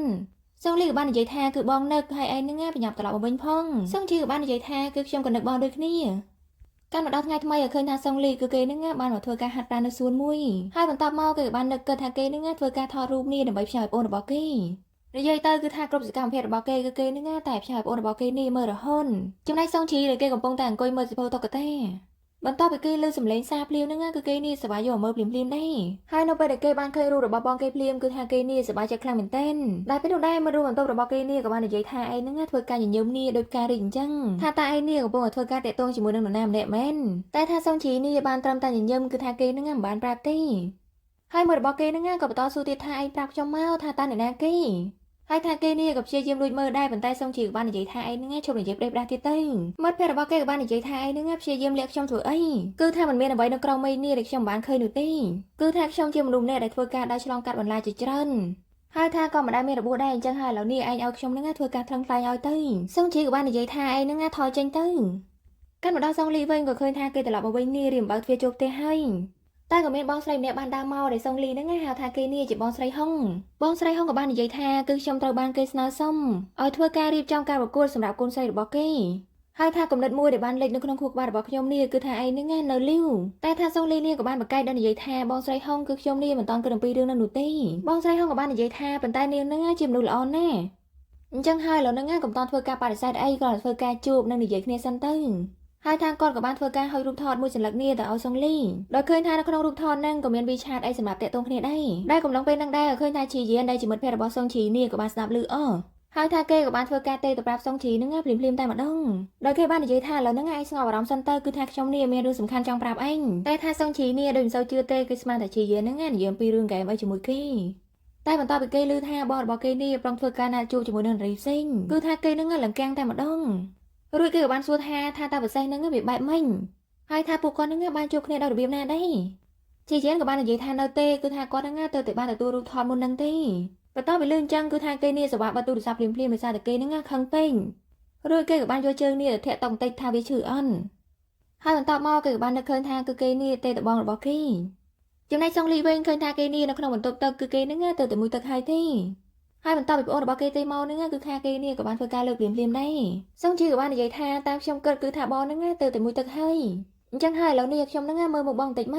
កបន្ទាប់ពីលើអញ្ចឹងសុងលីក៏បានធ្វើការបង្ហាញម៉ូដស៊ីស៊ីរបស់គេនេះឲ្យប្អូនរបស់គេមើលទៅសុងជីក៏បាននិយាយថាគឺស្បែករបស់បងហ្នឹងស្អាតណាស់ហើយថាបងមានធ្វើការលួចហាត់ប្រាណស្ងាត់ៗដែរអន់ដោយសារតែឥឡូវមើលទៅឃើញថាបងនេះដូចជាមានសាច់ដុំហើយមួយវិញទៀតបងប្រុសគឺថាមួយរយៈនេះគឺបងនេះខិតខំប្រឹងប្រែងធ្វើការណាថាតើបងមានគម្រោងរៀបការឆាប់មែនបន្ទាប់ពីលឺបងអូនសួរអញ្ចឹងឃើញថាសុងលីហ្នឹងក៏រៀងកាំងដែរហើយថាគេក៏បានធ្វើកន្សែងរបស់គេនេះជ្រូហើយបន្ទាប់មកគេក៏បានធ្វើការអូនរើប៉ុន្តែកាមេរ៉ារបស់គេហ្នឹងបានបញ្ចាំងឃើញសាច់ដុំដើមទ្រូងដើមដៃរបស់គេហ្នឹងទាំងអស់ ចំណែកសុងជីវិញបន្តឲ្យឃើញចឹងគឺថាគេនឹងឡើងចង់ខ្យល់តែម្ដងសុងលីក៏បាននិយាយថាគឺបងជាមនុស្សប្រុសគឺបងនឹងមិនអាចទន់ខ្សោយបានទេអញ្ចឹងហើយថាឥឡូវនេះឯងនឹងកំពុងតែគិតអំពីអីដែរហើយការរៀបការក៏វានឹងមិនមែនជារឿងដំបូងសម្រាប់បងដែរប៉ុន្តែអ្វីដែលបងចង់ឃើញដំបូងគឺបងសង្ឃឹមថាចង់ឃើញឯងនឹងរកឃើញសុភមង្គលបន្ទាប់ពីលឺបងរបស់គេនិយាយចឹងនិយាយថាសុងជីនេះសប្បាយចិត្តខ្លាំងមែនទែនហើយចំណែកសុងលីវិញគឺថាគេនេះបន្តធ្វើការវេចសក់វេចអីចោលឡើងđểមើលទៅនឹងឡើងគួរអីស្រឡាញ់ចំណែកសុងជីវិញឃើញថាគេនេះមើលបងរបស់គេនឹងមិនដាក់ភ្នែកតអសការមកដល់ថ្ងៃថ្មីឲ្យឃើញថាជាយាននេះកំពុងតែអង្គុយជួបរៃនឹងនៅខាងក្រៅហាងដែលពេលនោះដែរសុងជីក៏បានដើរមកនិយាយថាហេតុតែបាននិយាយនឹងបញ្ចូលទៅក្នុងអញ្ចឹងជាយានបន្តពីលេងអញ្ចឹងភ្ញាក់អស់មែនតើក៏បាននិយាយថាឯងនឹងត្រឡប់មកវិញហើយមែនហើយមូលហេតុដែលខ្ញុំនៅទីនេះដោយសារតែប៉ារបស់ខ្ញុំនឹងបាននាំប្អូនប្រុសម្នាក់មកឲ្យខ្ញុំហើយថាគ្រួសាររបស់ខ្ញុំនេះឆ្លោះគ្នាពេកអញ្ចឹងហើយទៅខ្ញុំនឹងមកលាក់ខ្លួននៅទីនេះទៅប៉ុន្តែថាឥឡូវនេះឯងត្រឡប់មកវិញហើយអញ្ចឹងហើយឯងនឹងជួយខ្ញុំពីមួយថ្ងៃមកសុងជីក៏បាននិយាយថាកុំសង្ឃឹមឯងនឹងព្យាយាមរកកន្លែងរត់គេពីផ្ទះខ្លួនឯងទៅតែពេលនោះដែរឃើញថាបងរបស់គេនេះក៏បានចេញពីហាងហើយគេនឹងក៏បានសប្បាយយកกระดาษមួយនេះឲ្យបងគេរួចគេក៏បាននិយាយថាគឺខ្ញុំបានឈ្នះអាហារូបករណ៍ថ្នាក់ជាតិហើយចំណែកសុងលីវិញបន្ទាប់ពីឃើញចឹងសប្បាយចិត្តខ្លាំងមែនតើក៏បាននិយាយថាឯងនឹងពិតជាផ្កាយណាស់អញ្ចឹងហើយថ្ងៃនេះពួកយើងនឹងជួបលេងទាំងអស់គ្នាបន្ទាប់ពីលេងចឹងជាយាននេះក៏បានលើកដៃដល់និយាយថាខ្ញុំនឹងក៏ចង់ចូលរួមដែរចំណែកកូនចៅរបស់សុងលីនេះក៏បាននិយាយដែរថាខ្ញុំនឹងក៏ទៅចូលរួមដូចគ្នាបន្ទាប់ពីលេងចឹងសុងលីក៏បាននិយាយថាអូខេឥឡូវហ្នឹងពួកយើងទៅជួបលេងទាំងអស់គ្នាតែម្ដងទៅមួយសន្ទុះក្រោយមកឃើញថាពួកគេក៏បានញ៉ាំអីជាមួយគ្នាប៉ុន្តែឃើញថាសុងលីហ្នឹងដោយសារតែគេនេះផឹកខ្លាំងពេកឃើញថាគេហ្នឹងសម្បឹងមុនគេមុនឯងបាត់ហើយចំណែកជាយានវិញក៏ឃើញថាគេនេះនៅតែបន្តធ្វើការផឹកតទៀតដោយឃើញអញ្ចឹងសុងជីនេះក៏បានធ្វើការខាត់ដល់និយាយថាឯងហ្នឹងឈប់ទៅចំណែកសុងលីវិញក៏បាននិយាយថាអូខេឥឡូវហ្នឹងបើគ្មានអ្នកណាផឹកជាមួយឯងទេឯងផឹកជាមួយបងក៏បានដែរហើយថាគេក៏បានធ្វើការលើកស្រានេះផឹកឡើងអស់មួយកែវនឹងតែម្ដងដោយសារតែមុនហ្នឹងគេផឹកបង្ខំពេកទៅធ្វើឲ្យគេហ្នឹងគឺថាឆ្លក់ខ្លាំងមែនទែនដោយឃើញអញ្ចឹងសុងជីក៏បាននិយាយថាបងប្រុសបងហ្នឹងឈប់ផឹកទៅចំណែកជាយានវិញក៏បាននិយាយថាជីវិតរបស់ខ្ញុំហ្នឹងវេទនាម្លេះគឺថាឥឡូវនេះគេក៏មិនអោយខ្ញុំផឹកស្រាហើយខ្ញុំហ្នឹងក៏មិនអាចត្រឡប់ទៅផ្ទះទៀតហើយថាអ្វីដែលមិនរំពឹងទុកគឺខ្ញុំហ្នឹងមានប្អូនប្រុសម្នាក់ទៀតអញ្ចឹងហើយឥឡូវនេះផ្ទះរបស់ខ្ញុំហ្នឹងពិតជារញ៉េរញ៉ៃណាស់រួចគេក៏បាននិយាយទៅសុងលីថាបងប្រុសគឺថាបងហ្នឹងពិតជាមានសំណាងណាស់ដោយសារតែប្អូនរបស់បងនេះស្រឡាញ់បងខ្លាំងណាស់ដោយលើបែបហ្នឹងសុងលីក៏បាននិយាយថាតើនរណាប្រាប់ឯងថាមានប្អូនប្រុសហ្នឹងគឺមិនល្អគឺថាវាជាការល្អទៅវិញទេនៅពេលដែលពួកយើងហ្នឹងមានប្អូនអញ្ចឹងហើយឯងមើលបងសៅជីវិញមើលថាគេហ្នឹងល្អខ្លាំងប៉ុណ្ណាដោយឃើញថាជាយាននេះនិយាយច្រើនពេកសុងជីហ្នឹងក៏បានប្រាប់កូនចៅបងប្រុសរបស់គេនេះឲ្យនាំជាយានហ្នឹងទៅផ្ទះវិញទៅបន្តិចក្រោយមកឃើញថាគេក៏បាននាំបងគេនេះមកដល់បន្ទប់បន្ទាប់ពីមកដល់បន្ទប់ភ្លាមឃើញថាសុងលីនេះប្រហែលជាក្តៅពេកគឺថាគេនឹងក៏បានទាញអាវរបស់គេនេះចុះឡើងពេញទៅនឹងចំណែកសុងជីវិញបន្ទាប់ពីឃើញអញ្ចឹងគឺថាគេនឹងចាប់ផ្ដើមមានអារម្មណ៍ទៀតហើយថាគេក៏បានយកដៃរបស់គេនេះទៅស្ទាបមុខរបស់បងគេហើយបន្ទាប់មកគឺថាគេនឹងប្រុងធ្វើការថើបបងរបស់គេហើយបន្តែឃើញថាគេនេះនៅតែមានភាពស្ទាក់ស្ទើររួចគេក៏បាននិយាយថាគឺខ្ញុំមានវាសនាខ្លាចជាឆ្កែដ៏អាក្រក់មួយនេះហើយបន្ទាប់មកគេក៏បានធ្វើការថើបបងគេទៅដោយឃើញថាសុងជីនឹងរៀនស្ទាក់ស្ទើរដែលពេលនោះដែរឃើញថាបងរបស់គេនេះក៏បានទាញសុងជីនឹងយកមកថើបដូចគ្នាបន្ទាប់ពីថើបបានបន្តិចសុងលីនឹងក៏បានគេងលក់ទៅដោយឃើញបែបហ្នឹងសុងជីនេះក៏បានព្យាយាមទប់អារម្មណ៍អីចឹងណាក៏បានងើបចេញទៅប៉ុន្តែមុនពេលដែលគេដើរចេញពីកន្លែងហ្នឹងក៏ឃើញថាគេនេះក៏បានយកដៃរបស់គេហ្នឹងស្ទាបមកខ្លួនឯងបន្តិចហើយបន្ទាប់មកគឺថាគេនេះអត់សប្បាយចិត្តតអសោះប្រហែលជាគេគិតថាការដែលគេធ្វើបែបហ្នឹងគឺវាហ្នឹងពិតជាមិនត្រូវនោះទេហើយគេក៏បានសប្បាយដៃចេញពីកន្លែងហ្នឹងភ្លាមៗទៅបន្ទាប់ពីសុងជីចេញទៅបានរកឃើញថាសុងលីនេះក៏បានភ្ញាក់ឡើងនៃការពិតទៅហ្នឹងគឺគេនេះមុននឹងមិនបានគេនោះទេហើយថាគេក៏ពិបាកចិត្តដែរដោយសារតែមុននឹងទង្វើហ្នឹងពិតជាមិនត្រូវពិតមែនការមកដល់ថ្ងៃថ្មីឲ្យឃើញថាសុងជីនេះក៏បានធ្វើការដើរមករកបងគេហ្នឹងតែស្នាមញញឹមប៉ុន្តែពេលនោះឃើញថាបងរបស់គេនេះបានណាត់ជួបជាមួយនឹងនារីផ្សេងតែម្នាក់ហ្នឹងគឺថាជាបងស្រីហុងហ្នឹងដែលបានធ្វើការណែនាំពួកគេនេះឲ្យណាត់ជួបគ្នានឹងឯងចំណែកម្នាក់ស្រីហ្នឹងវិញគឺថាគេហ្នឹងយកចិត្តទុកដាក់ជាមួយនឹងសុងលីណាឯណាសិតតែជួយសេរីអាវសេរីអីឲ្យទៀតតែពេលនោះដែរសុងលីក៏បានកលេចឃើញថាសុងជីហ្នឹងកំពុងតែឈរមើលដូចគ្នាម្នាក់ស្រីហ្នឹងក៏បាននិយាយថាគឺខ្ញុំមានភាពភ្ញាក់ផ្អើលណាស់នៅពេលដែលបងស្រីហុងប្រាប់ថាគឺលោកហ្នឹងហៅខ្ញុំចេញមកខាងក្រៅសុងលីក៏បាននិយាយថាមនុស្សម្នាក់គួរតែបន្តជីវិតទៅមុខទៀតគឺថាឥឡូវនេះជាពេលវេលាដែលខ្ញុំត្រូវរៀបការហើយនឹងធ្វើការដាក់វាចុះខ្លះហើយចំណែកសុងជីវិញនិយាយថាគេនេះខឹងខ្លាំងមែនទែនហើយថាគេក៏បានធ្វើការក្តាប់ដៃនេះយកទៅវាយដុំថ្មហ្នឹងឲ្យឈឺលេងបន្តិចទៅម្នាក់ស្រីហ្នឹងក៏បាននិយាយថាដោយសារតែឥឡូវនេះល្ងាចហើយគឺខ្ញុំហ្នឹងសូមត្រឡប់ទៅវិញមុនហើយថាពួកគេក៏បានធ្វើការលាគ្នានេះដោយស្នាមញញឹមចំណែកសុងជីវិញនិយាយថាគេខឹងខ្លាំងមែនទែនក៏បានសវ៉ាមករម្នាក់ហ្នឹងរួចគេក៏បាននិយាយថាទទួលការណែនាំពីខ្ញុំគឺថានាងហ្នឹងទៅធ្វើការបោះបង់គាត់ទៅគឺថានាងក៏ពាក់ព័ន្ធជាមួយគាត់អីលើខ្ញុំនិយាយអន់គឺថានាងមិនស័ក្តិសមជាមួយនឹងគាត់ទេហើយគាត់ហ្នឹងក៏មិនជឿចិត្តនាងដូចគ្នាហើយបន្តមកគេបានសវ៉ាដៃចេញពីកន្លែងហ្នឹងទាំងខឹង ការមកដល់ផ្ទះវិញឃើញថាសុងលីនេះគឺគេនឹងកំពុងតែធ្វើម្ហូបគ្រាន់តែគេឮថាសុងជីនេះត្រឡប់មកវិញគឺថាគេនឹងភ័យខ្លាំងមែនទែនរួចគេបាននិយាយថាសាវជីឯងត្រឡប់មកវិញហើយមែនគឺថាបងនឹងកំពុងតែធ្វើម្ហូបអញ្ចឹងហើយឯងនឹងរងចាំបន្តិចទៅតែថាសុងជីនេះមិនបាននៅស្ងៀមទេក៏បានសបាទាញបងគេមួយទំហឹងសុងលីក៏បានសួរថាតើឯងនឹងចង់ធ្វើអីសុងជីក៏បានសបាទាញបងរបស់គេនេះយកមកទម្លាក់លើសាឡុងហើយបន្តមកគឺថាគេនេះក៏បានធ្វើការចាប់បងរបស់គេនឹងថើភ្លាមៗនៅនឹងទៅសុងលីបន្តវាឃើញប្អូនធ្វើបែបហ្នឹងគឺថាគេនេះខឹងខ្លាំងមែនតើគឺថាគេនឹងក៏បានសបារុញប្អូនរបស់គេចេញហើយថាគេនេះប្រឹងលើកដៃវាយហើយប៉ុន្តែឃើញថាគេនឹងមិនដាច់ចិត្តធ្វើការវាយនោះទេដោយឃើញបែបហ្នឹងសុងជីនេះក៏បានសបាចាប់ដៃបងរបស់គេហើយនិយាយថាឥឡូវហ្នឹងបងវាយខ្ញុំទៅវាយខ្ញុំឲ្យស្លាប់ទៅគឺថាម្សិលមិញហ្នឹងបងក៏ថើខ្ញុំដែរមិនអញ្ចឹងប៉ុន្តែហើយបានជាថ្ងៃនេះបងសោកហ្នឹងធ្វើការណាត់ជួបជាមួយនឹងអ្នកផ្សេងហើយថាបងគឺជាអ្នកនិយាយថាគឺបងហ្នឹងមិនចង់រៀបការនោះទេអញ្ចឹងហើយហើយបានជាបងហ្នឹងធ្វើបែបនេះដាក់ខ្ញុំថាតើបងចង់ធ្វើការទុកខ្ញុំចោលបែបហ្នឹងមែនដោយឃើញបែបហ្នឹងសុងលីក៏បាននិយាយថាសាវជីគឺឯងហ្នឹងស្ដាប់បងគឺថាបងសុំបង្កឯងគឺឯងធ្វើបែបហ្នឹងគឺខុសហើយប៉ុន្តែថាវាក៏ជាកំហុសរបស់បងដែរដែលបងនេះធ្វើការចិញ្ចឹមឯងហ្នឹងមិនបានល្អប៉ុន្តែថាឯងក៏មិនអាចបន្តធ្វើកំហុសនេះម្ដងហើយម្ដងទៀតបានដែរចំណែកសុងជីវិញបន្ទាប់ពីលឺអញ្ចឹងគឺថាគេនេះកាន់តែយំខ្លាំងមែនទែនហើយថាគេក៏បានដើរទៅខាងក្នុងដើម្បីយកសភៅហ្នឹងយកមកឲ្យបងគេមើលគឺថាបងបានធ្វើការអានអត្ថន័យនេះនៅក្នុងសភៅហ្នឹងហើយត្រូវអន់ហើយចំពោះពេលសម្ដែងដែលខ្ញុំបាននិយាយជាមួយនឹងជីយានហ្នឹងក៏បងបានលឺដូចគ្នាត្រូវអន់រួចគេក៏បាននិយាយថាសុងលីគឺវាជាកំហុសរបស់បងគឺថាបងបានដឹងថាខ្ញុំហ្នឹងស្រឡាញ់បងហើយការពីពួកយើងនៅតូចគឺថាបងនេះក៏ដឹងដែរថាខ្ញុំហ្នឹងបានធ្វើការរញឪពុកចិញ្ចឹមរបស់ខ្ញុំដែរប៉ុន្តែថាបងនេះក៏មិនបានធ្វើការនិយាយអ្វីទាំងអស់គឺថាសុងលីគឺជាបងនឹងហើយដែលធ្វើឲ្យខ្ញុំហ្នឹងពេញចិត្តហើយថាក៏ជាបងដែរដែលទុកចិត្តខ្ញុំរហូតមកគឺថាបងជាអ្នកធ្វើការបង្រៀនខ្ញុំឲ្យខ្ញុំហ្នឹងក្លាយជាមនុស្សរបៀបនេះគឺថាវាជារឿងបរាជ័យដែលបងនេះធ្វើការដឹកនាំខ្ញុំដោយមិនបានត្រឹមត្រូវហើយសាច់រឿងក៏បានធ្វើការសម័យគឺគេហ្នឹងព្យាយាមបំបត្តិរបស់គេដើម្បីឲ្យនាំសុងលីនេះទៅមន្ទីរពេទ្យបើមិនអញ្ចឹងទេគឺថាគេហ្នឹងនឹងស្លាប់ហើយតែថាពេលនេះមិនព្រមទេក៏បាននិយាយថាឯងហ្នឹងចង់លួចលុយយើងមែនហើយគេក៏បានធ្វើការធាក់សុងលីនេះគឺថាលងដួលហើយបន្ទាប់មកគេប្រុងយក10សារហ្នឹងធ្វើការវាយសុងជីតទៀតហើយប៉ុន្តែសុងជីនេះក៏បានឡើងមកធ្វើការរុញគេហ្នឹងលងដួលស្លាប់ទៅចំណែកសុងលីវិញបន្ទាប់ពីលឺសំឡេងអញ្ចឹងគឺថាគេហ្នឹងក៏បានឡើងចេញទាំងឈឺនេះមកមើលដែរហើយថាគេក៏បានឃើញថាប៉ារបស់សុងជីហ្នឹងក៏បានស្លាប់ហើយចំណែកសុងជីវិញក៏ឃើញថាគេក៏បានធ្វើការយកកាបូបរបស់ប៉ាគេរួចគេក៏បាននិយាយថាគឺខ្ញុំចង់ធ្វើការព្យាបាលគាត់គឺនេះជាអ្វីដែលខ្ញុំចង់ធ្វើប៉ុណ្ណោះហើយបន្ទាប់មកគេក៏បានសប្បាយរត់ចេញពីកន្លែងហ្នឹងទៅកាលមកដល់បច្ចុប្បន្នវិញសុងជីក៏បាននិយាយថាបងប្រុសគឺខ្ញុំហ្នឹងស្រឡាញ់បងហើយបន្ទាប់មកគេក៏បានសប្បាយតែងបងគេហ្នឹងយកមកថើបទៀត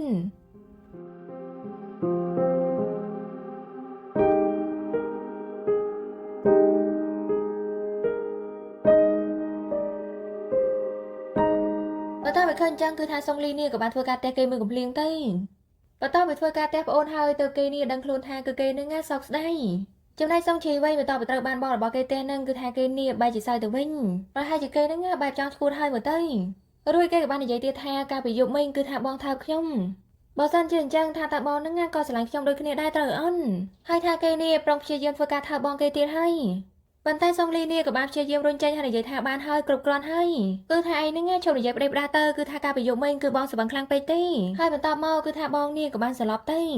ៅហើយម្យ៉ាងវិញទៀតគឺថាឯងនឹងជាប្អូនប្រុសរបស់បងឲ្យបងនេះថើបឯងបានដោយរបៀបណាគឺវានឹងមិនអាចទៅរួចនោះទេអញ្ចឹងហើយឥឡូវនេះសាវជីគឺឯងនឹងស្ដាប់បងគឺឯងនេះទប់អារម្មណ៍ទៅហើយបន្តមកឯងនឹងចាក់ចេញពីបងដើម្បីទុកពេលឲ្យបងនេះនៅម្នាក់ឯងបន្ទិញហើយថាគេរៀបដៅចេញហើយប៉ុន្តែសុងជីនឹងក៏បានធ្វើការចាប់ជើងគេជុំរួចគេក៏បាននិយាយថាបងនឹងកុំទៅអីគឺថាវាជាកំហុសរបស់ខ្ញុំទេហើយបើសិនជាបងនេះចង់រៀបការគឺខ្ញុំនឹងក៏អាចក្លាយជាប្រពន្ធរបស់បងបានដែរគឺថាពួកយើងទាំងពីរនាក់អាចរស់នៅជាមួយគ្នានឹងរហូតតទៅថាតើបងអាចអនុញ្ញាតឲ្យខ្ញុំនេះមើលថែបងបានអន់គឺថាខ្ញុំប្រកាសជាមួយខ្លួនខ្ញុំច្បាស់ណាស់គឺខ្ញុំនឹងធ្វើជាប្រពន្ធដ៏ល្អបំផុតសម្រាប់បងបន្ទាប់ពីលើបងអូននិយាយអញ្ចឹងគឺថាសុងលីនេះកាន់តែយំហើយនិយាយថាសាវជីគឺឯងនឹងឈួតហើ